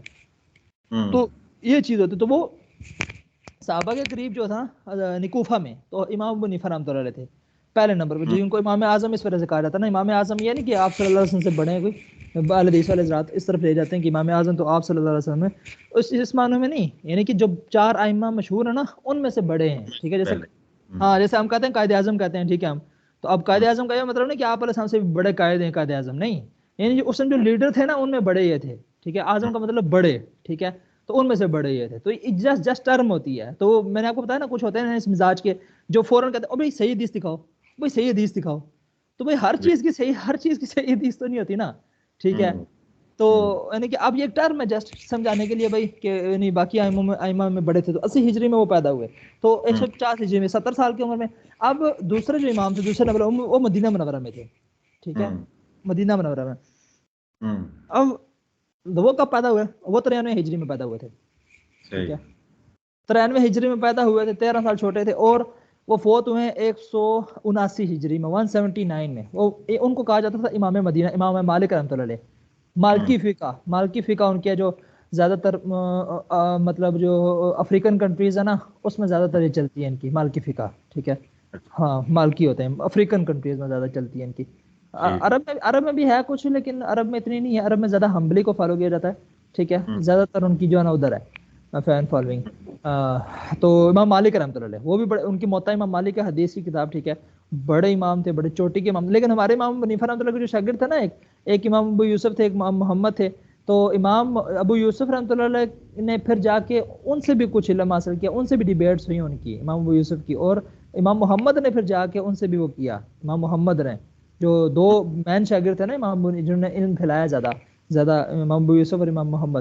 تو امام محمد نے بھی جا کے ان سے بھی وہ کیا ہے. تو یہ چیز ہے. تو پھر وہ دوسرے نمبر پہ تھے. تیسرے نمبر والے جو تھے نا امام شافعی رحمۃ اللہ علیہ، ٹھیک ہے، وہ 150 ہجری کو پیدا ہوئے ہیں، جس سال امام ابو حنیفہ فوت ہوئے نا، ٹھیک ہے، تو وہ اسی سال پیدا ہوئے. تو وہ آئی تھنک مصر کے تھے یا پھر اس طریقے سے، وہ 204 ہجری میں فوت ہوئے، 150 ہجری میں پیدا ہوئے اور 204 ہجری میں. تو وہ جو امام شافعی تھے نا، وہ ہمارے امام ابو حنیفہ کے جو شاگرد تھے امام محمد، ان کے شاگردوں میں آتے ہیں. صحیح. ہاں امام محمد کے شاگردوں میں آتے ہیں، یعنی کہ امام ابو حنیفہ کے شاگردوں کے شاگرد، ٹھیک ہے. اور اوروں سے بھی علم حاصل. اس ٹائم یہ نہیں تھا کہ کوئی ایک بندہ بس ایک استاد کے ساتھ بیٹھ گیا تو بس ٹھیک ہے، بس وہ کسی اور سے نہیں سنتا تھا، نہیں بھائی، اس ٹائم حدیث کے بھی چھوٹی کے علماء تھے، فقہ کے تھے، ہر چیز کے تھے، تو وہ کرتے تھے. تو 150 ہجری میں پیدا ہوئے اور 204 ہجری میں وہ فوت ہوئے. تو چوتھے نمبر کے جو تھے نا، چوتھے نمبر کے امام احمد بن حنبل، ٹھیک ہے، وہ 164 ہجری کو پیدا ہوئے، 164 ہجری کو بغداد میں، اس ٹائم بغداد میں عباسی خلفاء کا بڑا غلبہ تھا، اور یعنی کہ مامون الرشید، ہارون الرشید، فلاں فلاں فلاں فلاں، تو وہ ان کے زمانے کے وہ تھے، تو وہ 241 ہجری میں وہ فوت ہوئے تھے، 164 ہجری کو پیدا ہوئے تھے اور 241 ہجری کو جو ہے نا وہ فوت ہوئے تھے، امام احمد بن حنبل۔ یہ محدث تھے بیسیکلی، یہ ہاں پہلی 5 صدی میں تو ان کو زیادہ بڑا فقیہ نہیں تصور کیا جاتا تھا، محدث تھے، حدیث کے بڑے ان کا نالج تھا، لیکن جو ہے نا لیکن پھر ان کی بھی فقہ مدون ہوتی چلی گئی، اور اس طریقے سے پھر ان کا بھی نام جو ہے نا شمار ہو گیا، یعنی کہ فقہا میں تو 4 فقہا اربع ان کو کہتے ہیں، جیسے اعلیٰ تشیع حضرات کی نا اصول اربع، ٹھیک ہے، تو اصول اربع الکافی ہے، الاستبصار ہے، التہذیب ہے، لا یحضر الفقیہ ہے، تو ہماری یعنی فقہائے اربع یہ ٹرم ہے نا، فقہائے اربع، 4 فقہا، اربع کہتے ہیں 4 کو عربی میں نا، واحد 1 کو کہتے ہیں، اثنان 2 کو، ثلاثہ 3 کو، اربع کہتے ہیں 4 کو۔ صحیح۔ تو ہاں، تو یہ جو امام حنبلی ہیں ان کو کون فالو کرتے ہیں؟ ان کو عرب زیادہ، یہ کیا کہتے ہیں اس کو، یہ سعودیہ میں یہی ہے نا، سعودیہ میں یہی لوگ ہیں۔ اچھا، سعودیہ زیادہ ان کو عرب فالو کرتا ہے سارا تقریباً۔ ہاں سعودیہ میں زیادہ انہیں کو فالو کیا جاتا ہے، یعنی سعودی عرب کنٹریز میں زیادہ تر ان کو جو ہے نا، اچھا یہ زیادہ تر حدیث کی یہ جو فقہ حنبلی ہے نا، یہ چونکہ میں نے آپ کو بتایا نا یہ بیسیکلی زیادہ محدث تھے نا، ان کی مسند احمد بن حنبل ہے۔ اچھا یہ پھر امام شافعی کے شاگردوں میں آتے ہیں، امام احمد بن حنبل امام شافعی کے شاگردوں میں آتے ہیں۔ اچھا، امام شافعی کے شاگردوں میں آتے ہیں، صحیح۔ ہاں ان کو زیادہ جو ہے نا یہ عرب وغیرہ لوگ فالو کرتے ہیں، اب یہ جو ہے نا یہ حدیث کے زیادہ قریب تھے نا، یہ محدث ٹائپ تھے، تو اس وجہ سے جو ہے نا یہ ان کو پھر سلفی بھی کہا جاتا ہے، کہ سلف کو فالو کرنے والے، سلف یعنی کہ مطلب وہ حدیث کو فالو کرنے والے نا زیادہ سلف بڑے، تو وہ پھر ہمارے اہل حدیث حضرات کی زیادہ ان سے میچنگ اس وجہ سے بھی ہو جاتی ہے، کیونکہ وہ بھی زیادہ حدیث کو فالو کرتے ہیں، تو یہ بھی زیادہ اہل حدیث بھی حدیث کو فالو کرتے ہیں، تو یعنی کہ جب شروع کے تھے نا، ٹھیک ہے، امام ابو حنیفہ ان میں آپ کو زیادہ فقہ نظر آئے گی، ٹھیک ہے، وہ تھوڑی مشکل ہو جاتی ہے، وہ عام بندے کے لیے نہیں، وہ کہتے ہیں یار انہاں دی گل تے حدیث وچ سانوں لبدی نہیں ہے، ٹھیک ہے، یہ صحیح حدیث کے خلاف ہے، ان کا طرز زندگی اور تھا، وہ یعنی یہ ٹرمز وغیرہ تو بعد میں پھر بنے نا، حدیث کی صحیح ضعیف یا اور طرح، وہ ان کا امام مالک ہے نا، ان کا ایک اصول یہ بھی تھا کہ بھائی مدینہ والے جو عمل کرتے ہیں نا، ٹھیک ہے، وہ صحیح حدیث بھی آ جاتے تھے نا، اس کی وہ تعویل کرتے تھے، وہ دیکھتے تھے مدینہ والے عمل کیا کریں، بھائی ساری بات ہے، وہ مدینہ والے جو صحابہ کے شاگرد تھے، اب وہ ڈائریکٹ وہ دیکھ رہے ہیں عبداللہ بن عمر جو 74 ہجری میں فوت ہوئے ہیں، ان کے شاگرد نافع، ان کے شاگرد امام مالک، ٹھیک ہے، صحابی کے شاگرد کے شاگرد، تو آپ صرف حدیث کو نہیں دیکھتے، عمل کو بھی دیکھتے ہیں کہ بھئی یہ عمل ہو رہا ہے مدینہ میں یا نہیں ہو رہا، اگر ایک حدیث آ جاتی ہے ان کے پاس لیکن دیکھ رہے ہیں وہ حدیث بھی صحیح آتی ہے صحیح بندے سے، لیکن وہ دیکھ رہے ہیں بھئی عمل ہی نہیں ہو رہا، تو پھر ظاہر بات ہے کوئی وجہ ہوگی نا، سارے لوگ ایسے تو نہیں کام چھوڑ سکتے، وہ پھر وہ اس کی وہ کہتے ہیں یار اس کا مطلب ہے یہ جو ہے نا پہلے ہو سکتا ہے آپ نے کیا ہو، بعد میں جو ہے نا منسوخ ہو گیا ہو، اور پھر اس طریقے سے جو ہے نا وہ اور چیزیں بھی دیکھ رہے ہوتے ہیں، اب جو بات آگے بڑھتی گئی تو ماحول تو نہیں رہا نا، اب مسئلہ یہ ہوا، اب شروع میں جو ہے نا ماحول تھا، امام ابو حنیفہ کو ماحول ملا تھا کوفہ کا، ٹھیک ہے، اب کوفہ کے جو صحابہ تھے عبداللہ بن مسعود تھے، اب وہ جو چیزیں کرتے تھے ان کے شاگرد کرتے تھے، وہ بھی دیکھ رہے ہوتے تھے کہ یار یہ بندہ میرے پاس حدیث لے کے تو آیا ہے، حدیث بھی صحیح ہے، بندہ بھی تھرنے ہے، لیکن وجہ کیا ہے، میں صحابہ کے شاگردوں کو دیکھ رہا ہوں، نہیں ان میں تو یہ عمل ہی نظر نہیں آ رہا، تو پھر غور کرتے ہیں، پھر قرآن کے اصول دیکھتے ہیں، پھر اور ساری چیزیں دیکھ کے پھر جو ہے نا کنکلوژن نکال کے ایک بتاتے ہیں کہ یہ سنت یہ ہے، ٹھیک ہے، وہ جائز ہے یا رخصت ہے یا اس طریقے سے، ٹھیک ہے، تو وہ صحیح حدیث تو آ گئی ان کے پاس، لیکن وہ اب جو ہے نا وہ ان کی وہ تعویل کرنی پڑتی ہے ان کو، کیونکہ وہ عمل کو بھی ساتھ ساتھ دیکھ رہے ہوتے ہیں، صحیح۔ تو لیکن بعد والے جو ہیں امام شافعی امام، وہ چونکہ ماحول اس طرح نہیں رہا بعد والوں کے لیے، تو وہ صرف سٹک ہو گئے کس کے اوپر، صحیح حدیث کے اوپر، بس جو صحیح سند سے آئی تو بس اس کو فالو کرنا ہے۔ امام شافعی تو پھر بھی فقہ کو کرتے تھے، لیکن امام احمد بن حنبل تک بات جب گئی، پھر آگے جو حدیث کے لوگ آئے، حدیث کے لوگ پھر بعد کے تھے نا، تو انہوں نے بس یہ بنا لیا کہ صحیح حدیث کو فالو کرنا ہے، بس یہ سمپل رول ہے، اہل حدیث کے لیے بھی یہ آسان ہے، ٹھیک ہے، سمپل رول، ٹھیک ہے، صحیح حدیث آ گئی بس اس کو فالو کرنا ہے چپ چاپ، ٹھیک ہے، تو یہ فرق ہوا، یعنی اہل حدیث حضرات کا اور پھر ہمارے جو فقہ حنفی والے یا ان کا آپس میں جو فنڈا چلتا رہتا ہے نا، تو یہ فنڈا اصل میں یہ تھا، ٹھیک ہے، تو بعد میں ہاں یہ چیزیں ہوتی ہیں، اب جو اب صحاح ستہ کے مصنفین ہیں، ٹھیک ہے، صحاح ستہ تو ٹرم ہی غلط ہے، ویسے کتب ستہ ہوتا ہے، صحاح ستہ کا مطلب ہوتا ہے ساری صحیح 6 کے 6 تو نہیں صحیح ہے نا، صحیح 2 ہیں، صحیح ہیں جن کو کہا جاتا ہے نا بخاری اور مسلم، باقی جو ہے نا ان کو تقریباً کہا جاتا ہے کہ باقی کو بھی ساتھ شامل کر کے کہا جاتا ہے کہ سیاست تھا، لیکن اصل صحیح تو 2 کتابیں بخاری مسلم، باقی میں پھر ضعیف بھی ہیں ابو داؤد نسائی ترمذی ابن ماجہ. اب وہ جو لوگ ہیں نا، اب امام بخاری رحمۃ اللہ علیہ جو ہے نا وہ امام احمد بن حنبل کے شاگردوں میں ہیں. ٹھیک ہے، تو اب آپ اندازہ لگا لیں کہ امام بخاری رحمۃ اللہ علیہ جو ہے نا امام ابو حنیفہ کے شاگرد کے شاگرد کے شاگرد کے شاگرد میں آتے ہیں. صحیح. تو اب امام بخاری رحمۃ اللہ علیہ ہاں وہ جو ہے نا 194 ہجری میں پیدا ہوئے تھے، اور 194 ہجری میں. اب وہ امام احمد بن حنبل جو ہیں وہ 164 ہجری، اور یعنی اس کے بھی کئی عرصہ بعد 194 ہجری میں پیدا ہو رہے ہیں امام بخاری، اور 256 ہجری میں فوت ہوئے ہیں امام بخاری. اور امام مسلم جو ہیں وہ یعنی کہ 202 ہجری کو پیدا ہوئے اور 261 ہجری کو فوت ہوئے. اور اس کے بعد جو ہے وہ امام ترمذی رحمۃ اللہ علیہ وہ 209 ہجری کو پیدا ہوئے اور 279 ہجری کو فوت ہوئے. اور امام ابو داؤد رحمۃ اللہ علیہ وہ بھی 209 ہجری کو پیدا ہوئے لیکن 275 ہجری کو فوت ہوئے. اور امام نسائی جو ہیں وہ جو ہے نا 215 ہجری کو پیدا ہوئے اور 303 ہجری کو فوت ہوئے. یعنی یہ ایک جو ہے نا ان میں سے 300 کے اوپر گئے ہیں. اور ابن ماجہ وہ 273 میں ہی فوت ہوئے ہیں، وہ 205 ہجری کو یا اس طریقے سے پیدا ہوئے، 273 ہجری کو. یعنی کہ جو دوسری صدی تھی نا، پہلی صدی میں صحابہ تھے، دوسری صدی میں آپ سمجھیں فقہاء تھے، تیسری صدی میں محدثین تھے. یہ آپ اس طریقے سے سمجھ لیں اس چیز کو. صحیح. تو یہ چیزیں سمجھنا اس لیے ضروری ہے نا، تو انسان کو چیزیں سمجھ آتی ہے نا کہ علم کیسے ہم تک پہنچا ہے، کہ علم کے دور چلے ہیں. ایسے نہیں ہے کہ بس ہم ڈائریکٹ جو ہے نا وہ 1400 سال گزرے ہیں نا، ٹھیک ہے، تو ہم 1400 سال بعد بیٹھے ہیں ابھی، 1450 سال گزرے، تو ان چیزوں کو بھی سمجھنا تھوڑا بہت ضروری ہوتا ہے بندے کو، تاکہ اس کو اندازہ ہو کہ یہ چیزیں کے لیے سب سے پہلے یہی جاننا ہوگا نا 1450 سال پہلے ہوا کیا تھا، کیسے ہم تک آیا. ہاں کیسے ہم تک آیا، قرآن پاک کیسے وہ ہوا، اور انہیں ساری چیزیں جو ہے نا یہ ساتھ ساتھ بندے کو پھر آئیڈیا ہوتا ہے، پھر اہمیت بھی پتہ چلتی ہے کہ ایک اسپیشل پروٹیکشن کیسے ملی ہے اور انہیں کی کیسے چیزیں ساری ہوئی ہیں. تفسیر کے لیے اقوال رسول صلی اللہ علیہ وسلم کی ضرورت تھی، تو علم الحدیث کی بنیاد پڑی. علم الحدیث میں پھر بہت ساری چیزیں، پھر روایات کو پرکھنے کی ضرورت تھی. اب روایات تو اب اچھا اس زمانے میں ماحول بن گیا نا، جو بھی حدیث بیان کرتا ہے نا لوگ بڑی اس کو عزت کرتے ہیں نا، رسپیکٹ کرتے ہیں. ٹھیک ہے، یعنی کہ امام ابو حنیفہ رحمۃ اللہ کے دور میں جب انہوں نے دیکھا نا حدیث کا فن اتنا زیادہ یعنی وہ ہو گیا نا، امام ابو حنیفہ نے کہا یار حدیثیں تو سارے بیان کر رہے ہیں نا، لیکن کوئی بندہ ہو جو اٹھ کے میں نے حدیثوں میں سے مسئلے نکال کے بتائے لوگوں کو نا، اس حدیث سے یہ مسئلہ نکل رہا ہے، ان ساری حدیثوں سے مجموعہ یہ نکل رہا ہے، ورنہ تو لوگ کنفیوز ہو جائیں گے. ٹھیک ہے، اس نے یہ حدیث بیان کر دی، اس نے یہ حدیث بیان کر دی، آپ علیہ السلام نے یہ کیا، کوئی کہتا ہے آپ علیہ السلام نے یہ کیا، تو بھائی یہ کیا چکر ہے. تو پھر یعنی کہ کوئی فقیہ کی ضرورت، تو اس زمانے میں انہوں نے یعنی کہ روایت کے خلاف جا کے کام کیا. ٹھیک ہے، روایت جو روایت چل رہی ہوتی ہے نا آپ کے زمانے میں، وہ کام کرنا آسان ہوتا ہے. ٹھیک ہے، لیکن اپنی روایت کے خلاف کام کرنا جو وقت کی ضرورت ہوتی ہے نا، تو یہ بڑے لوگ کرتے ہیں. یہ بڑے لوگوں کا وہ ہوتا ہے کہ روایات چلتی کا نام گاڑی نہیں، ان کے خلاف جو وقت کی ضرورت ہے اس کے مطابق کام کرنا. پھر روایات کو پرکھنے کی ضرورت ہے، تو علم اصول حدیث مدون ہوا. اصول حدیث اسی مقصد کو حاصل کرنے کے لیے راویان حدیث کی جانچ پڑتال کی. اب یعنی کہ اصول حدیث بھی آگے. ٹھیک ہے، اب جو حدیث بیان کرنے والے ہیں اب وہ راوی ہیں نا، روایت کرنے والے، وہ روایت کر رہے ہیں. جی امام ابو حنیفہ کہتے ہیں جی کہ مجھے روایت کیا. اب آپ امام ابو حنیفہ نے ڈائریکٹ تو نہیں سنا نا آپ صلی اللہ علیہ وسلم سے، واسطوں سے ہی سنا نا. اب جو واسطے تھے نا ان کو کہتے ہیں راوی، روایت کرنے والا. ٹھیک ہے، تو اب ظاہر بات ہے جس نے روایت کیا ہے، اب ہر ایرے غیر نتھو غیرے کی تو بات کا اعتبار نہیں ہوگا نا، کوئی بھی منہ اٹھا کے آ گیا تھی، وہی بندہ کون ہے.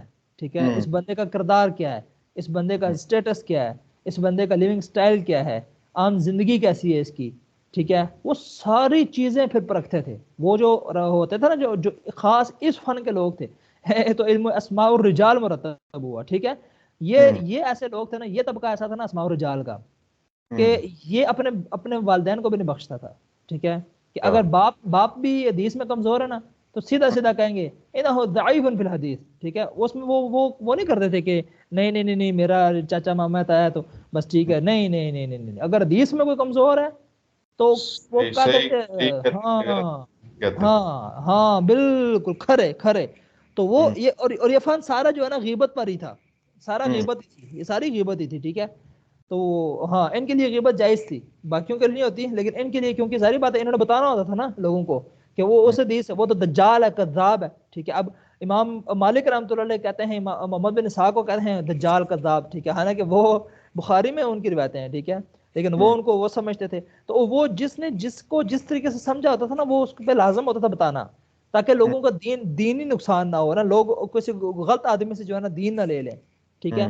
تو اس لیے جو ہے نا وہ ان کی ڈیوٹی ہوتی تھی. اچھا اللہ خیر ہی کرے, بعض دفعہ 9 بجے بجلی ویسے لے کے جاتے ہیں تو دے دیتے ہیں 10 بجے نا, تو بعض دفعہ 9 بجے لے کے جاتے ہیں اور 2 بجے دیتے ہیں. خیر میرے تو موبائل بھی چارج کی ہوئی تھی, فل ہی تھی, لیکن ابھی جو ہے نا 67%, خیر چل جائے گا, کام چل جائے گا, دوسرا لیپ ٹاپ بھی پڑا ہوا ہے. اچھا تو اچھا یہ باتیں سمجھ آ رہی ہیں یا میں بہت زیادہ تیز بول رہا ہوں؟ نہیں آ رہی ہے, مجھے آ رہی ہے, میں بلکہ آپ کو بتاتا ہوں جہاں پہ سمجھ آ رہی ہے سارا کچھ. کوئی فائدہ محسوس ہو رہا ہے یا ویسے ہی آپ سوچ رہے ہوں گے یار عربی شروع کریں؟ نہیں نہیں نہیں, مجھے یہ بلکہ اچھا لگ رہا ہے. بیسک آپ کو مطلب میں تو چاہتا ہوں مجھے ساری چیزیں بنیادی پتہ چلے, اور اس کے بعد پھر ظاہری بات ہے جب آپ کو پتا ہو کہ زیادہ مزہ آئے گا سمجھنے کے. ہاں ہاں, وہ شاید اس لیے باتیں نکل رہی ہیں, بس آ رہی ہیں, ٹھیک ہے. تو مجھے ہماری ہاں ہاں زیادہ ضروری ہے جاننا. ہاں, تو وہ ان چیزوں کا بھی سارا وہ ہو نا بندہ, ورنہ وہ بندہ بس کھسکا کے آگے نکل جائے, چلو جی ٹھیک ہے آگے چلو آگے چلو آگے چلو آگے چلو. کتاب ختم کرنا کوئی مشکل کام نہیں ہوتا, کتاب ہاں ختم کرنا پڑھانا کوئی مشکل نہیں ہوتا, ٹھیک ہے. لیکن تو سمجھ کے اگر کرو تو فائدہ ہی پھر ہے. ہاں وہ زیادہ ضروری ہوتا ہے کہ اگلے کو سمجھ آئے, جو آپ کے پاس نالج ہو آپ شیئر کرو, اس کو چھپاؤ کیوں بھائی, وہ اگلے کو بھی دو, ٹھیک ہے. وہ اگلا پھر وہ اگلے کو دے, ٹرانسفر ہوتا رہے نالج, جو کچھ بھی اللہ تعالیٰ آپ کے ذہن میں ڈالیں تو وہ امانت ہوتی ہے دوسرے کو پہنچانا. تو بالکل. یہ پھر جو ہاں اب دیکھیں, اب یہی چیز ہے کہ اب جو اس طرح کے لوگ ہوتے تھے نا جو اسماء و رجال والے, ٹھیک ہے, اب ان کے سامنے کوئی بڑے سے بڑا صوفی ہے, بزرگ ہے, اللہ والا ہے, ٹھیک ہے, تو وہ لیکن اگر حدیث میں کمزور ہے تو وہ رعایت نہیں کرتے تھے. اب امام مسلم ہے نا, انہوں نے سیدھا سیدھا لکھا ہے, شروع میں لکھا ہے کہ زیادہ تر جھوٹی حدیثیں جو بناتے ہیں نا صوفی لوگ ہوتے ہیں, صوفی لوگ, بزرگ لوگ, ٹھیک ہے, بزرگ لوگ, یہ زیادہ تر جھوٹی حدیث. اچھا اس میں اب 2 طرح کے لوگ تھے نا, ٹھیک ہے. اب کچھ تو مشہور ہونے کے لیے نا بس ایسے اپنے آپ کو شو کرتے تھے نا, میں شیخ ہوں فلاں ہوں, ٹھیک ہے. تو جیسے آج کل کا جیسے ہے نا, آج کل کا ماحول کیا ہے کہ جو زیادہ انگلش مار رہا ہو, ایکسپورٹ برانڈ کے کپڑے پہن رہا ہو, تو اس کو زیادہ لوگ پروٹوکول دیتے ہیں نا. تو اس زمانے میں یہ تھا کہ جو زیادہ حدیثیں بیان کر رہا ہوتا تھا نا, میں نے فلاں بڑے شیخ سے سنی ہے, تو لوگ زیادہ اس کا وہ سب کان لگا کے سنتے تھے. ہیں آپ نے ان سے سنی ہے؟ اچھا کیا کون سی حدیث سنی ہے, ہمیں بھی بتاؤ. لوگ جو ہے نا وہ جمع ہو رہتے تھے, بس یہ ماحول لگ جاتا تھا, اور ظاہری بات ہے. تو اب ہر بندہ چاہتا تھا میرا نام ہو, مجھے بھی لوگ شیخ کہیں, مجھے بھی لوگ شیخ کہیں, اس لیے تو کچھ لوگ تو ایسے جھوٹی موٹی تھے, کچھ لوگ تو مطلب وہ اسلام کے مطلب جو غیر مسلم داخل ہوئے تھے نا, وہ دل سے نہیں داخل ہوئے تھے, کچھ اس طرح کے بھی تھے نا, یا کچھ بنے ہوئے تھے منافقین. تو آپ کو پتا نا مدینہ میں بھی تھے, آپ صلی اللہ علیہ وسلم کے دور میں بھی تھے, تو کچھ منافقین تھے, وہ تو چاہتے تھے دین غلط پھیلے نا, تو انہوں نے جھوٹی حدیثیں بنا کے نا, ٹھیک ہے, وہ جی مجھے فلاں نے یہ حدیث بتائیے, مجھے فلاں نے یہ حدیث بتائیے. تو اس زمانے میں ان لوگوں کی بڑی ضرورت تھی, اسماء و رجال کی. وہ پھر پرکھتے تھے, وہ کہتے تھے یار یہ بندہ, اب ظاہر بات ہے جنہوں نے صحیح حدیثیں لاکھوں کی تعداد میں پتہ ہو جن کو, ٹھیک ہے, تو ان کے سامنے کون ٹک سکتا ہے, ٹھیک ہے. کوئی جھوٹی حدیث اس طرح, ہاں وہ تو دستی بتا دیتے ہیں جھوٹی حدیث ہے, ٹھیک ہے, اور چل جھوٹیا, ٹھیک ہے, وہ جھوٹا آدمی ہے, کذاب آدمی ہے, دجال ہے, بچوں اس سے, ٹھیک ہے. تو وہ نہیں پرواہ کرتے تھے, تو علم اسماء و رجال. تو اسی وجہ سے جو حدیث کے فن کے لوگ ہوتے ہیں نا زیادہ تر, ٹھیک ہے, تو وہ اپنے زمانے کے بھی علماء, انجینئر صاحب کو بھی ہم دیکھ کے کہہ رہے ہوتے ہیں نا یار یہ تو چھڑتا ہی نہیں کسی کو, ٹھیک ہے. تو یہی ہوتا ہے کہ جو یہ علم جو بندہ اس علم کو پڑھتا ہے نا, جس نے اتنے علم حاصل کیا, جس نے پڑھا, اس کو تو سمجھ آ جاتی ہے کون صحیح بول رہا ہے کون غلط بول رہا ہے. ہاں تو وہ پھر ہاں, اور پھر اس میں ہوتا ہے نا اعتبار اپنے اپنے دل کا ہوتا ہے نا کہ آپ کو کیا نظر آ رہا ہے, ٹھیک ہے. اگر آپ کو نظر آ رہا ہے کہ یار یہ اس عالم سے نقصان ہو رہا ہے, ٹھیک ہے, تو آپ کھل کے بتاؤ بھائی, ٹھیک ہے. تو وہ مطلب وہ اس فیلڈ کے لوگ ہوتے ہیں, لوگ ان کو سمجھ نہیں پا رہے ہوتے ہیں نا. لوگ کہہ رہے ہیں یار انجینئر صاحب تو بڑے سخت نے, ٹھیک ہے. وہ انجینئر صاحب تو پھر کچھ نہیں سخت, جو ان لوگوں کو اب پڑھے نا, اب امام مالک کتنے بڑے تھے, ٹھیک ہے, لیکن انہوں نے محمد بن اسحاق کو دجال کہا کہ دجال ہے, لیکن وہ ان کا تفرد ہے, باقی لوگ تو ان کو امام ہی مانتے تھے, امام مانتے تھے, لیکن وہ ان کے نزدیک جو ہے نا دجال کا ذات تھے, ٹھیک ہے. تو یہ چکر تھا, مطلب وہ ہر ایک کی اپنی اپنی امانت دیانت پہ ہوتا تھا کہ اللہ کے نزدیک جو ہے نا وہ انہوں نے جواب دہی کرنی ہوتی تھی, تو وہ جو جس طرح سمجھتے تھے. تو اور یہ اس فیلڈ کے لوگ اس طریقے سے تھے. اس وقت کے حساب سے تھے, صحیح تھی, وہ ان کو پتا تھا اس وقت میں کیا تھا. اب ہم تو اس وقت میں کیا چل رہا تھا کیا نہیں تھا ہمیں تو آئیڈیا نہیں ہے. ہم نے تو سنا ہی ہے نا, اس وقت انہوں نے جو بولا ہے, دجال بھی بولا, ان کو پتا ہے کہ انہوں نے کیوں بولا ہے. ہاں بالکل بالکل, ہاں بالکل ایسے ہی ہے. تو اب وہ ہر ایک کے علم کے مطابق ہوتا ہے نا کہ کس کو کتنا نالج ہوا نا اس بندے کے متعلق. اب بھی جو کتابوں میں تو وہ ساری باتیں لکھی ہوئی ہیں, ٹھیک ہے, فلاں راوی کے بارے میں, فلاں راوی فلاں بندہ ایسا, فلاں بندہ ایسا, وہ ساری چیزیں اس طریقے سے بندے کو ایک آئیڈیا سا ہو جاتا ہے نا. اب جیسے مطلب کوئی بندہ جو ہے نا وہ یعنی کہ پاکستان کے بارے میں ساری باتیں وہ سنتا رہے اس کا ایک ذہن بن جائے گا نا، ٹھیک ہے، پاکستان کے بارے میں بندے ایسے ہوتے ہیں اور ان لوگوں سے ڈیل کرتا رہا ہو تو ایک آئیڈیا بن جاتا ہے مختلف ممالک والوں سے، جیسے ہمارا نظریہ ہمارا سوچ ہوتی ہے نا کہ یار فلاں ملک کے لوگ ایسے ہیں، فلاں ملک کے لوگ ایسے ہیں، تو وہ نالج کے بیس پہ ہوتا ہے نا، ہر ایک کا کتنا نالج ہے، جس کا نالج اتنا وسیع ہوتا جاتا ہے، تجربہ زیادہ وسیع ہوتا ہے، تو اس کی اتنی کلیئرٹی ہوتی جاتی ہے، ٹھیک ہے، کوئی حد تو نہیں ہے نا، علم کی تو کوئی حد نہیں ہے، ٹھیک ہے، جتنا آپ زیادہ پڑھتے جائیں گے آپ کو کلیئر چیزیں ہوتی جائیں گی، ایسا ایسا مزید چیزیں واضح ہوتی جائیں گی آپ پر، تو ایسے ان کی اس کی کوئی حد نہیں ہے، تو اس طریقے سے جو ہے نا وہ یہ لوگ تھے اسماء و رجال والے، تو جو اس حدیث جو اس علم کے ساتھ اٹیچ ہوتے ہیں نا پھر وہ اور طرح سے ہوتے ہیں، باقی لوگ سمجھ رہتے ہیں اس کو یار کہ یہ تو یار یہ تو سمجھتا ہی نہیں یار آج کل کی علماء کو، ظاہر بات ہے وہ پھر وہ ظاہر بات آج کل کے علماء پھر ان کی نظر میں کچھ بھی نہیں ہوتے نا، کہ آج کل کے نا وہ کہتے ہیں جب اتنی چھوٹی چھوٹی کی علماء ان کی اتنی سخت جرح ہوئی ہیں، ٹھیک ہے، بالکل کہ تو ہاں تو وہ پھر وہ اور چیز ہو جاتی ہے، تو بہرحال علم اسماء اور رجال میں بہت بڑا فن ہے، یعنی کہ یہ کسی بھی اس سے پہلے کسی دین کو یہ حیثیت حاصل نہیں ہوئی کہ اس کے یعنی کہ اب حضرت عیسیٰ علیہ السلام کے اگر ان کا وہ ہوتا نا، ٹھیک ہے، یہ علم تو نہیں ان کا نہیں ہو سکا نا، باقی کسی بھی نبی کا نہیں، کہ ان کے آپ نبی کی جو حدیثیں ہیں، جو حدیثیں آگے بیان کر رہے ہیں، ان راویوں کی چھانٹ پھٹک، ان کی راویوں کی پورا سارا بایو ڈیٹا ہزاروں لاکھوں کی تعداد میں، ٹھیک ہے، بایو ڈیٹا محفوظ کتابوں میں موجود ہے، تو یہ اتنا بڑا جگرا ہے، یعنی کہ یہ تو پھر اسی دین حق کے ماننے والے کر سکتے ہیں نا، وہ جو صحیح سمجھتے ہوں گے یار ہم نے آپ اسلام کی ہر بات کو جو ہے نا وہ کرنا ہے، محفوظ کرنا، وہ بھی اللہ تعالیٰ دل میں ڈالتا ہے نا، اللہ تعالیٰ نے بھی یہ سارے مختلف لوگوں کے دل میں ڈالا کہ تم یہ کام کرو، کتنے کام بنا دیے نا، دیکھیں نا، ہاں اللہ تعالیٰ نے بھی، ہاں بالکل، اب اللہ تعالیٰ نے بھی ثواب دینا تھا نا مختلف لوگوں کو، تو کسی میں ادب عربی کا شوق ڈال دیا، کوئی اس طرف چلا گیا، کوئی طرح طرح کے، اب ظاہر بات ہر انسان مختلف ہوتا ہے، کسی کو ایک چیز کا شوق ہوتا ہے، کسی کا دوسری چیز کا شوق ہوتا ہے، کسی تو دین میں بھی اللہ تعالیٰ نے بہت ساری چیزیں ڈالی ہیں، ٹھیک ہے، تاکہ جس کو جس چیز کا شوق ہو تو وہ اسی میں کام کرے، اسی سے ثواب کمائے، تو اللہ تعالیٰ نے بھی اوپن رکھا ہے، ٹھیک ہے، بہت ساری چیزیں بتا دی ہیں، تو اب اب لوگ لگے یہ بھی سنا ہے جنہوں نے یہ زیر زبر پیش لگائی ہے، وہ ان کا کیا نام تھا جنہوں نے یہ سارا قرآن پہ لگائی ہے؟ ہاں وہ کہتے ہیں نا، وہ بڑے ظالم بادشاہ تھے، کیا نام ہے ان کا، میرے ذہن سے نام ہی اتر گیا ان کا، وہ یہ یہ ہے بنو امیہ کے تھے، بنو امیہ کے تھے، بڑے سخت قسم کے، بڑے ظالم قسم کے جو تھے وہ ظالم، میرے ذہن سے ہی نام نکل گیا، کے پتہ ہاتھ نہیں سے کیا۔ اتنا نیک عمل کروایا، یہ اللہ کی کام ہے نا۔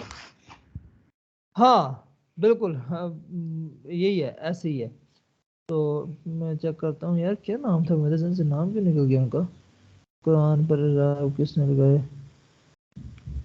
تو حجاج، ہاں میسج ذہن میں ہاں آ گیا، اچھا۔ حجاج بن یوسف، ٹھیک ہے، اب اچھا وہ لوگ مطلب وہ ظالم تو تھے اپنی جگہ، لیکن وہ حمیت بھی انہیں بڑی ہوتی تھی، اپنی دینی حمیت جو ہوتی تھی نا، جو ہم میں نہیں ہے، وہ لوگ اسلامی حمیت بھی انہیں بڑی ہوتی تھی، اگر کوئی اسلام کے خلاف اس طرح کوئی کافر آتا تھا نا تو کہتے تھے کہ جان چلی جائے لیکن اس کو نہیں چھوڑنا، ٹھیک ہے، وہ ظلم اپنوں پر بھی بڑا کرتے تھے، لیکن وہ ایک حمیت، دینی غیرت اور یہ چیزیں تھیں ان لوگوں میں، کچھ نہ کچھ صفات، تو اب قرآن حکیم سے احکام شریعت کو سمجھنے کے لیے، قرآن حکیم سے، ٹھیک ہے، احکام شریعت، حکم کیا ہے شریعت کا بھائی، اب ٹھیک ہے، اب یعنی کہ حکم کیا ہے یہ سمجھنا ہے، ٹھیک ہے، اور قرآن میں تو مختلف طرح سے آ رہی ہے نا چیز، لیکن اب اس میں سے حکم ہم نے نکالنا ہے، آرڈر کیا ہے، اللہ تعالیٰ کی منشا کیا ہے، ٹھیک ہے، اللہ تعالیٰ کیا وہ کہہ رہے ہیں، ٹھیک ہے، تو وہ سمجھنے کے لیے علم الفقہ اور علم اصول فقہ کی بنیاد، اصول الفقہ کی بنیاد رکھی گئی، فقہ یہی ہے تفقہ، سمجھ بوجھ، ٹھیک ہے، تو آپ اپنی سمجھ سے ایک مسئلہ نکالتے ہیں نا، ٹھیک ہے، کہ بھئی اللہ تعالیٰ یہ چاہتے ہیں، ٹھیک ہے، ہاں بس اقیم الصلاۃ، نماز قائم کرو، بس یہ نماز کا حکم ہے جی، نماز ٹھیک ہے قائم کرو، پھر آپ نے باقی چیزوں کو بھی دیکھا تھا، آپ نے بتایا بھائی نماز فرض ہے، ٹھیک ہے، تو اب روزہ یہ فرض ہے، اب یہاں اس میں یہ درجات ہیں، پھر یہ ساری چیزیں، اور فقہ کی یہ سارے پھر اس کے مسائل اور ساری چیزیں جو ہے نا، تو یہ جو ہے نا اس میں سے اصل میں قرآن و حدیث سے پھر جو ہے نا نکلی ہیں، علم فقہ اور علم اصول الفقہ، پھر اس کے اصول ہیں، اس کے اصول کیا ہونے چاہیے فقہ کے، تو یہ جو ہے نا اسی میں سے نکلا ہے، قرآن احکامات پر فلسفیوں کے اعتراضات، اب جو اس زمانے میں فلسفی بھی بڑے تھے، مامون الرشید وغیرہ نے جو ہے نا وہ کتابیں لائی تھی ساری، جو یورپ وغیرہ سے فلسفے کی کتابیں اپنی عربی میں ٹرانسلیٹ کی تھی، تو پھر جو ہے نا کچھ لوگ ایسے بن گئے جو فلسفی ٹائپ، جیسے آج کل بھی بعض ہیں اسکالرز، فلسفی ٹائپ اسکالرز نا، اپنے ذہن سے وہ کرتے ہیں، تو ان کو اعتراضات ہوتے تھے قرآن پاک پر، تو اس کے جواب دینے کے لیے جو ہے نا پھر علم الکلام مدون ہوا، اس میں پھر یعنی یہ مناظرے کا آپ سمجھ لینا، مناظرہ ٹائپ، ٹھیک ہے، تو وہ علم البحث مباحثہ اور سارا علم الکلام وہ اس کے اندر آتا تھا، ٹھیک ہے. تو آپ دیکھ لیں کہ کتنے ہی علوم و فنون ہیں دین کے، ٹھیک ہے. تو انسان پوری زندگی لگا دے نا، پوری زندگی اپنی لگا دے تو جو ہے نا یعنی کہ ان علوم کے لیے ایک ایک علم اتنا بڑا علم ہے، ایک ایک علم اس کے اندر. پھر ہم 1400 سال بعد بیٹھے ہوئے ہیں، 1400 سال پہلے، یعنی اب یہ تو نہیں، ایسا تو نہیں ہے کہ یہ شوق ہمیں چڑھا ہے، ٹھیک ہے.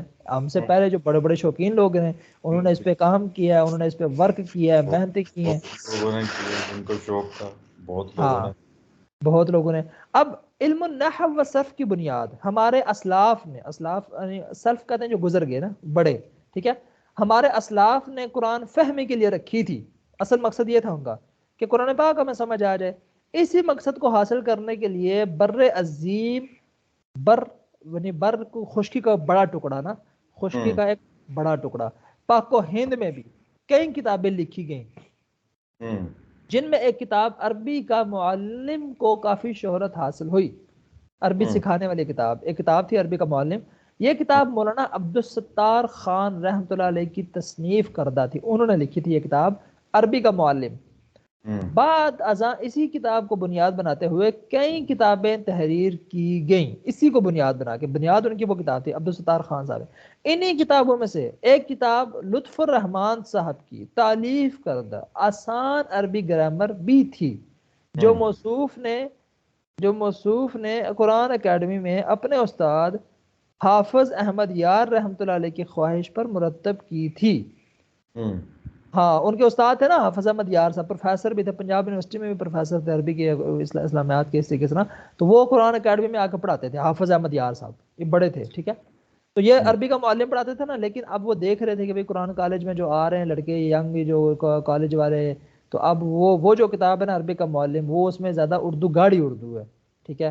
تو وہ تھوڑی ان کو سمجھنے میں مشکل ہو رہی ہے. صرف نحو سمجھنے، اصل مقصد تو تھا نا صرف نحو سمجھ کے، وہ صرف نحو خود مقصد نہیں ہے، صرف نحو تو ایک ذریعہ ہے نا قرآن سمجھنے کے لیے.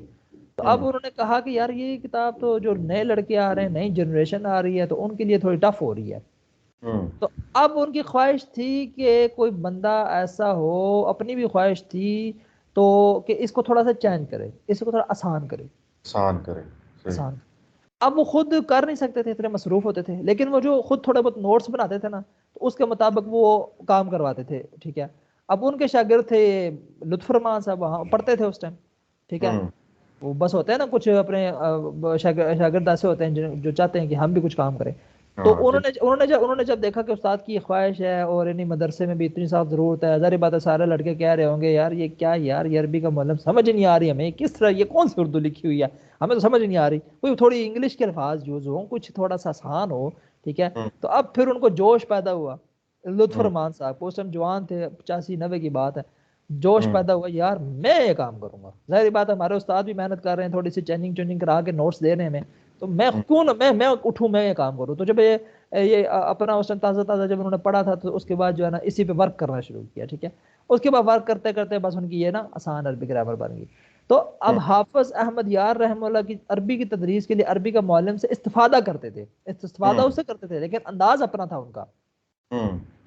دوران تدریس اظہار فرماتے تھے کہ وہ کہتے رہتے تھے نا پڑھاتے ہوئے کہتے تھے کہ عربی کا معلم نامی کتاب میں کچھ ترتیب اگر تبدیل کر دی جائے، ترتیب چینج ہو جائے، جو لوگوں کو سمجھ آئے، آسان ہو جائے، تو اس کتاب کی افادیت، ہاں تو اس کتاب کی افادیت اور بڑھ جائے گی، اور زیادہ فائدہ ہوگا لوگوں کو.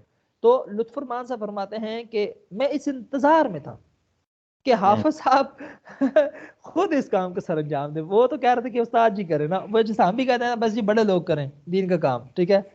تو وہ ہم دیکھ رہے ہوتے ہیں بھائی وہ علماء کریں، ہم کیوں کریں، وہ کریں.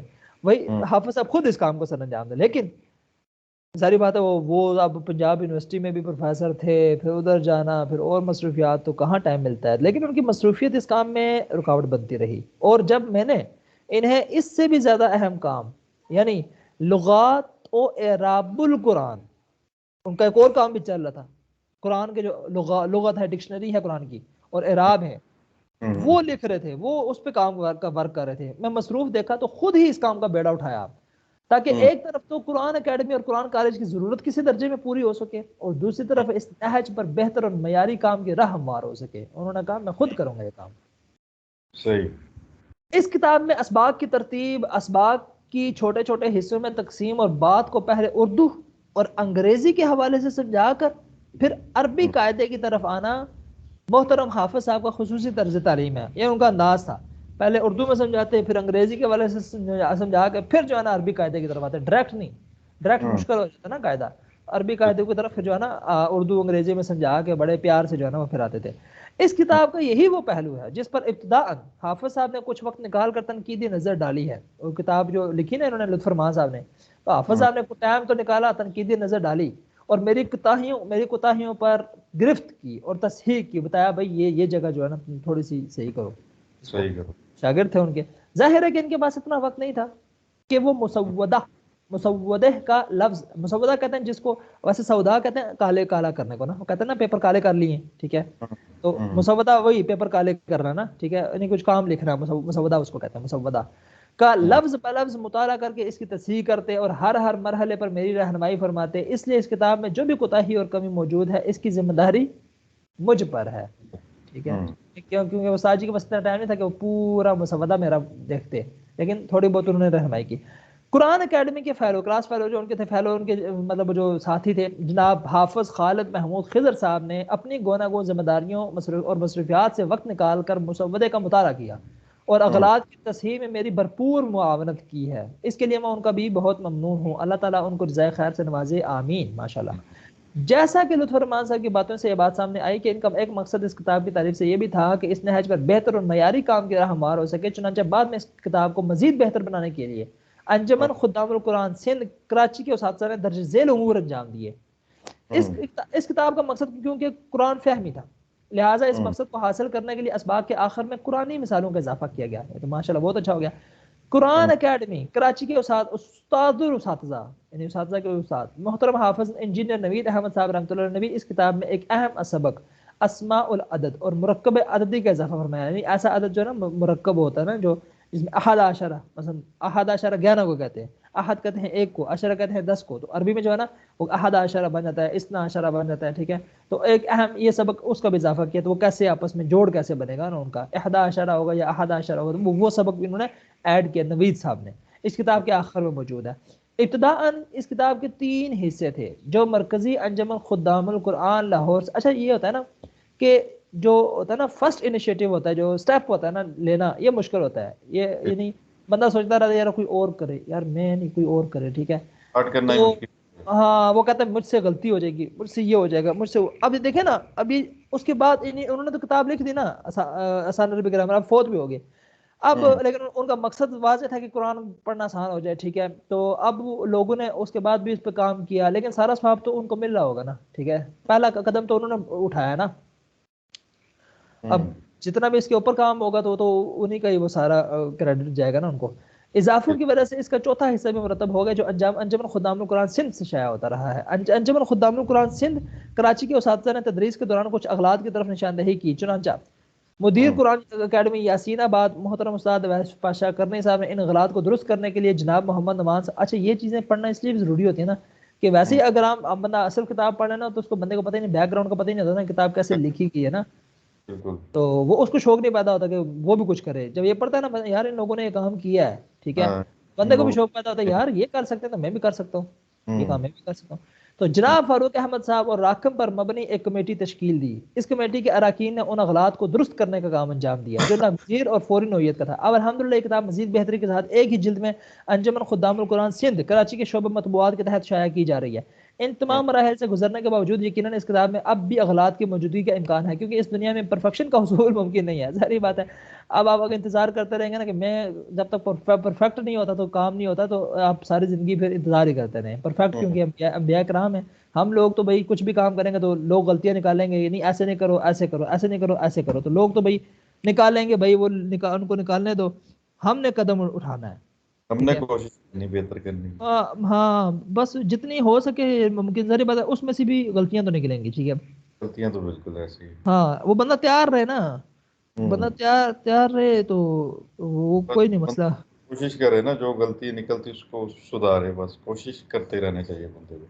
ہاں بالکل. وہ بندہ ڈاکٹر صاحب رحمۃ اللہ اب وہ بھی اینڈ تک بھی کہتے ہیں بھائی میں تو ابھی بھی سیکھ رہا ہوں، ٹھیک ہے، میں ابھی بھی سیکھ رہا ہوں، داڑھی سفید کر دی، لیکن جو ہے نا وہ ان کے دل میں تھا کہ میں ابھی بھی اپنے آپ کو بہتر کروں. تو بہتری کی جو گنجائش ہر جگہ رہتی ہے. کوئی بندہ جو مرضی بندہ کتاب لکھ لے، جو مرضی کر لے، تو بہتری کی گنجائش تو ہمیشہ رہتی ہے. تو بندہ یہ نہ گھبرائے کہ یار میں نے جو کر دیا وہ ٹھیک ہو گیا. نہیں بھائی، بہتری کی گنجائش ہمیشہ رہتی ہے.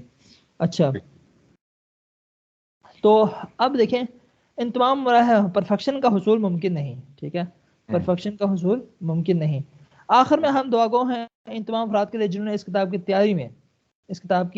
تیاری میں حصہ لیا. سب کو جو ہے نا مفت کا ثواب. اچھا دیکھیں، سارے جو ہے نا جنہوں نے کام کیا نا اس کتاب میں. اچھا، بالخصوص خدا ترس المدین حافظ احمد یار صاحب رحمۃ اللہ علیہ، جناب لطف الرحمان صاحب، استاد محترم انجینئر نوید احمد صاحب رحمۃ اللہ کی دعا کیجیے کہ اللہ سبحانہ و تعالیٰ ان اساتذہ کی جملہ مسائی کو اپنی بارگاہ میں قبول و منظور فرمائے اور اس کتاب کو ان حضرات کے حق میں صدقہ جاریہ بنائے. ربنا تقبل منا انک انت السمیع العلیم وتب علینا انک انت التواب الرحیم. اچھا جی، یکم شوال المکرم عاطف محمود، استاد عربی زبان و ادب، استاد عربی زبان قرآن اکیڈمی یاسین آباد کراچی. اچھا جی، کیا کہتے ہیں جی، تعارف بھی شروع کریں؟ ہاں جی، اگر تو آپ مطلب ایزی ہیں. 5 منٹ بعد نہ شروع. اب یہ 1 منٹ ہے، اس کی چارجنگ کتنی 46% تو ہے. یہ دکھا رہا ہے. پانی یہ میں نے بوتل میں رکھا ہوا تھا، لیکن یہ اتنا ٹھنڈا ہو گیا نا یہاں پہ. اب کون نہیں، جائے آپ اس طرف. 5 منٹ لے لیں، آپ ایزی ہوں. ہاں تو نہیں، ابھی تو آپ تھکے تو نہیں ہیں؟ مطلب بیٹھ کے نہیں، لے رہے ہیں، کیسے لے رہے ہیں کلاس؟ میں تو ایزی ہے نا؟ بیٹھا ہوں، میں تو بڑا ریلیکس بیٹھا ہوں.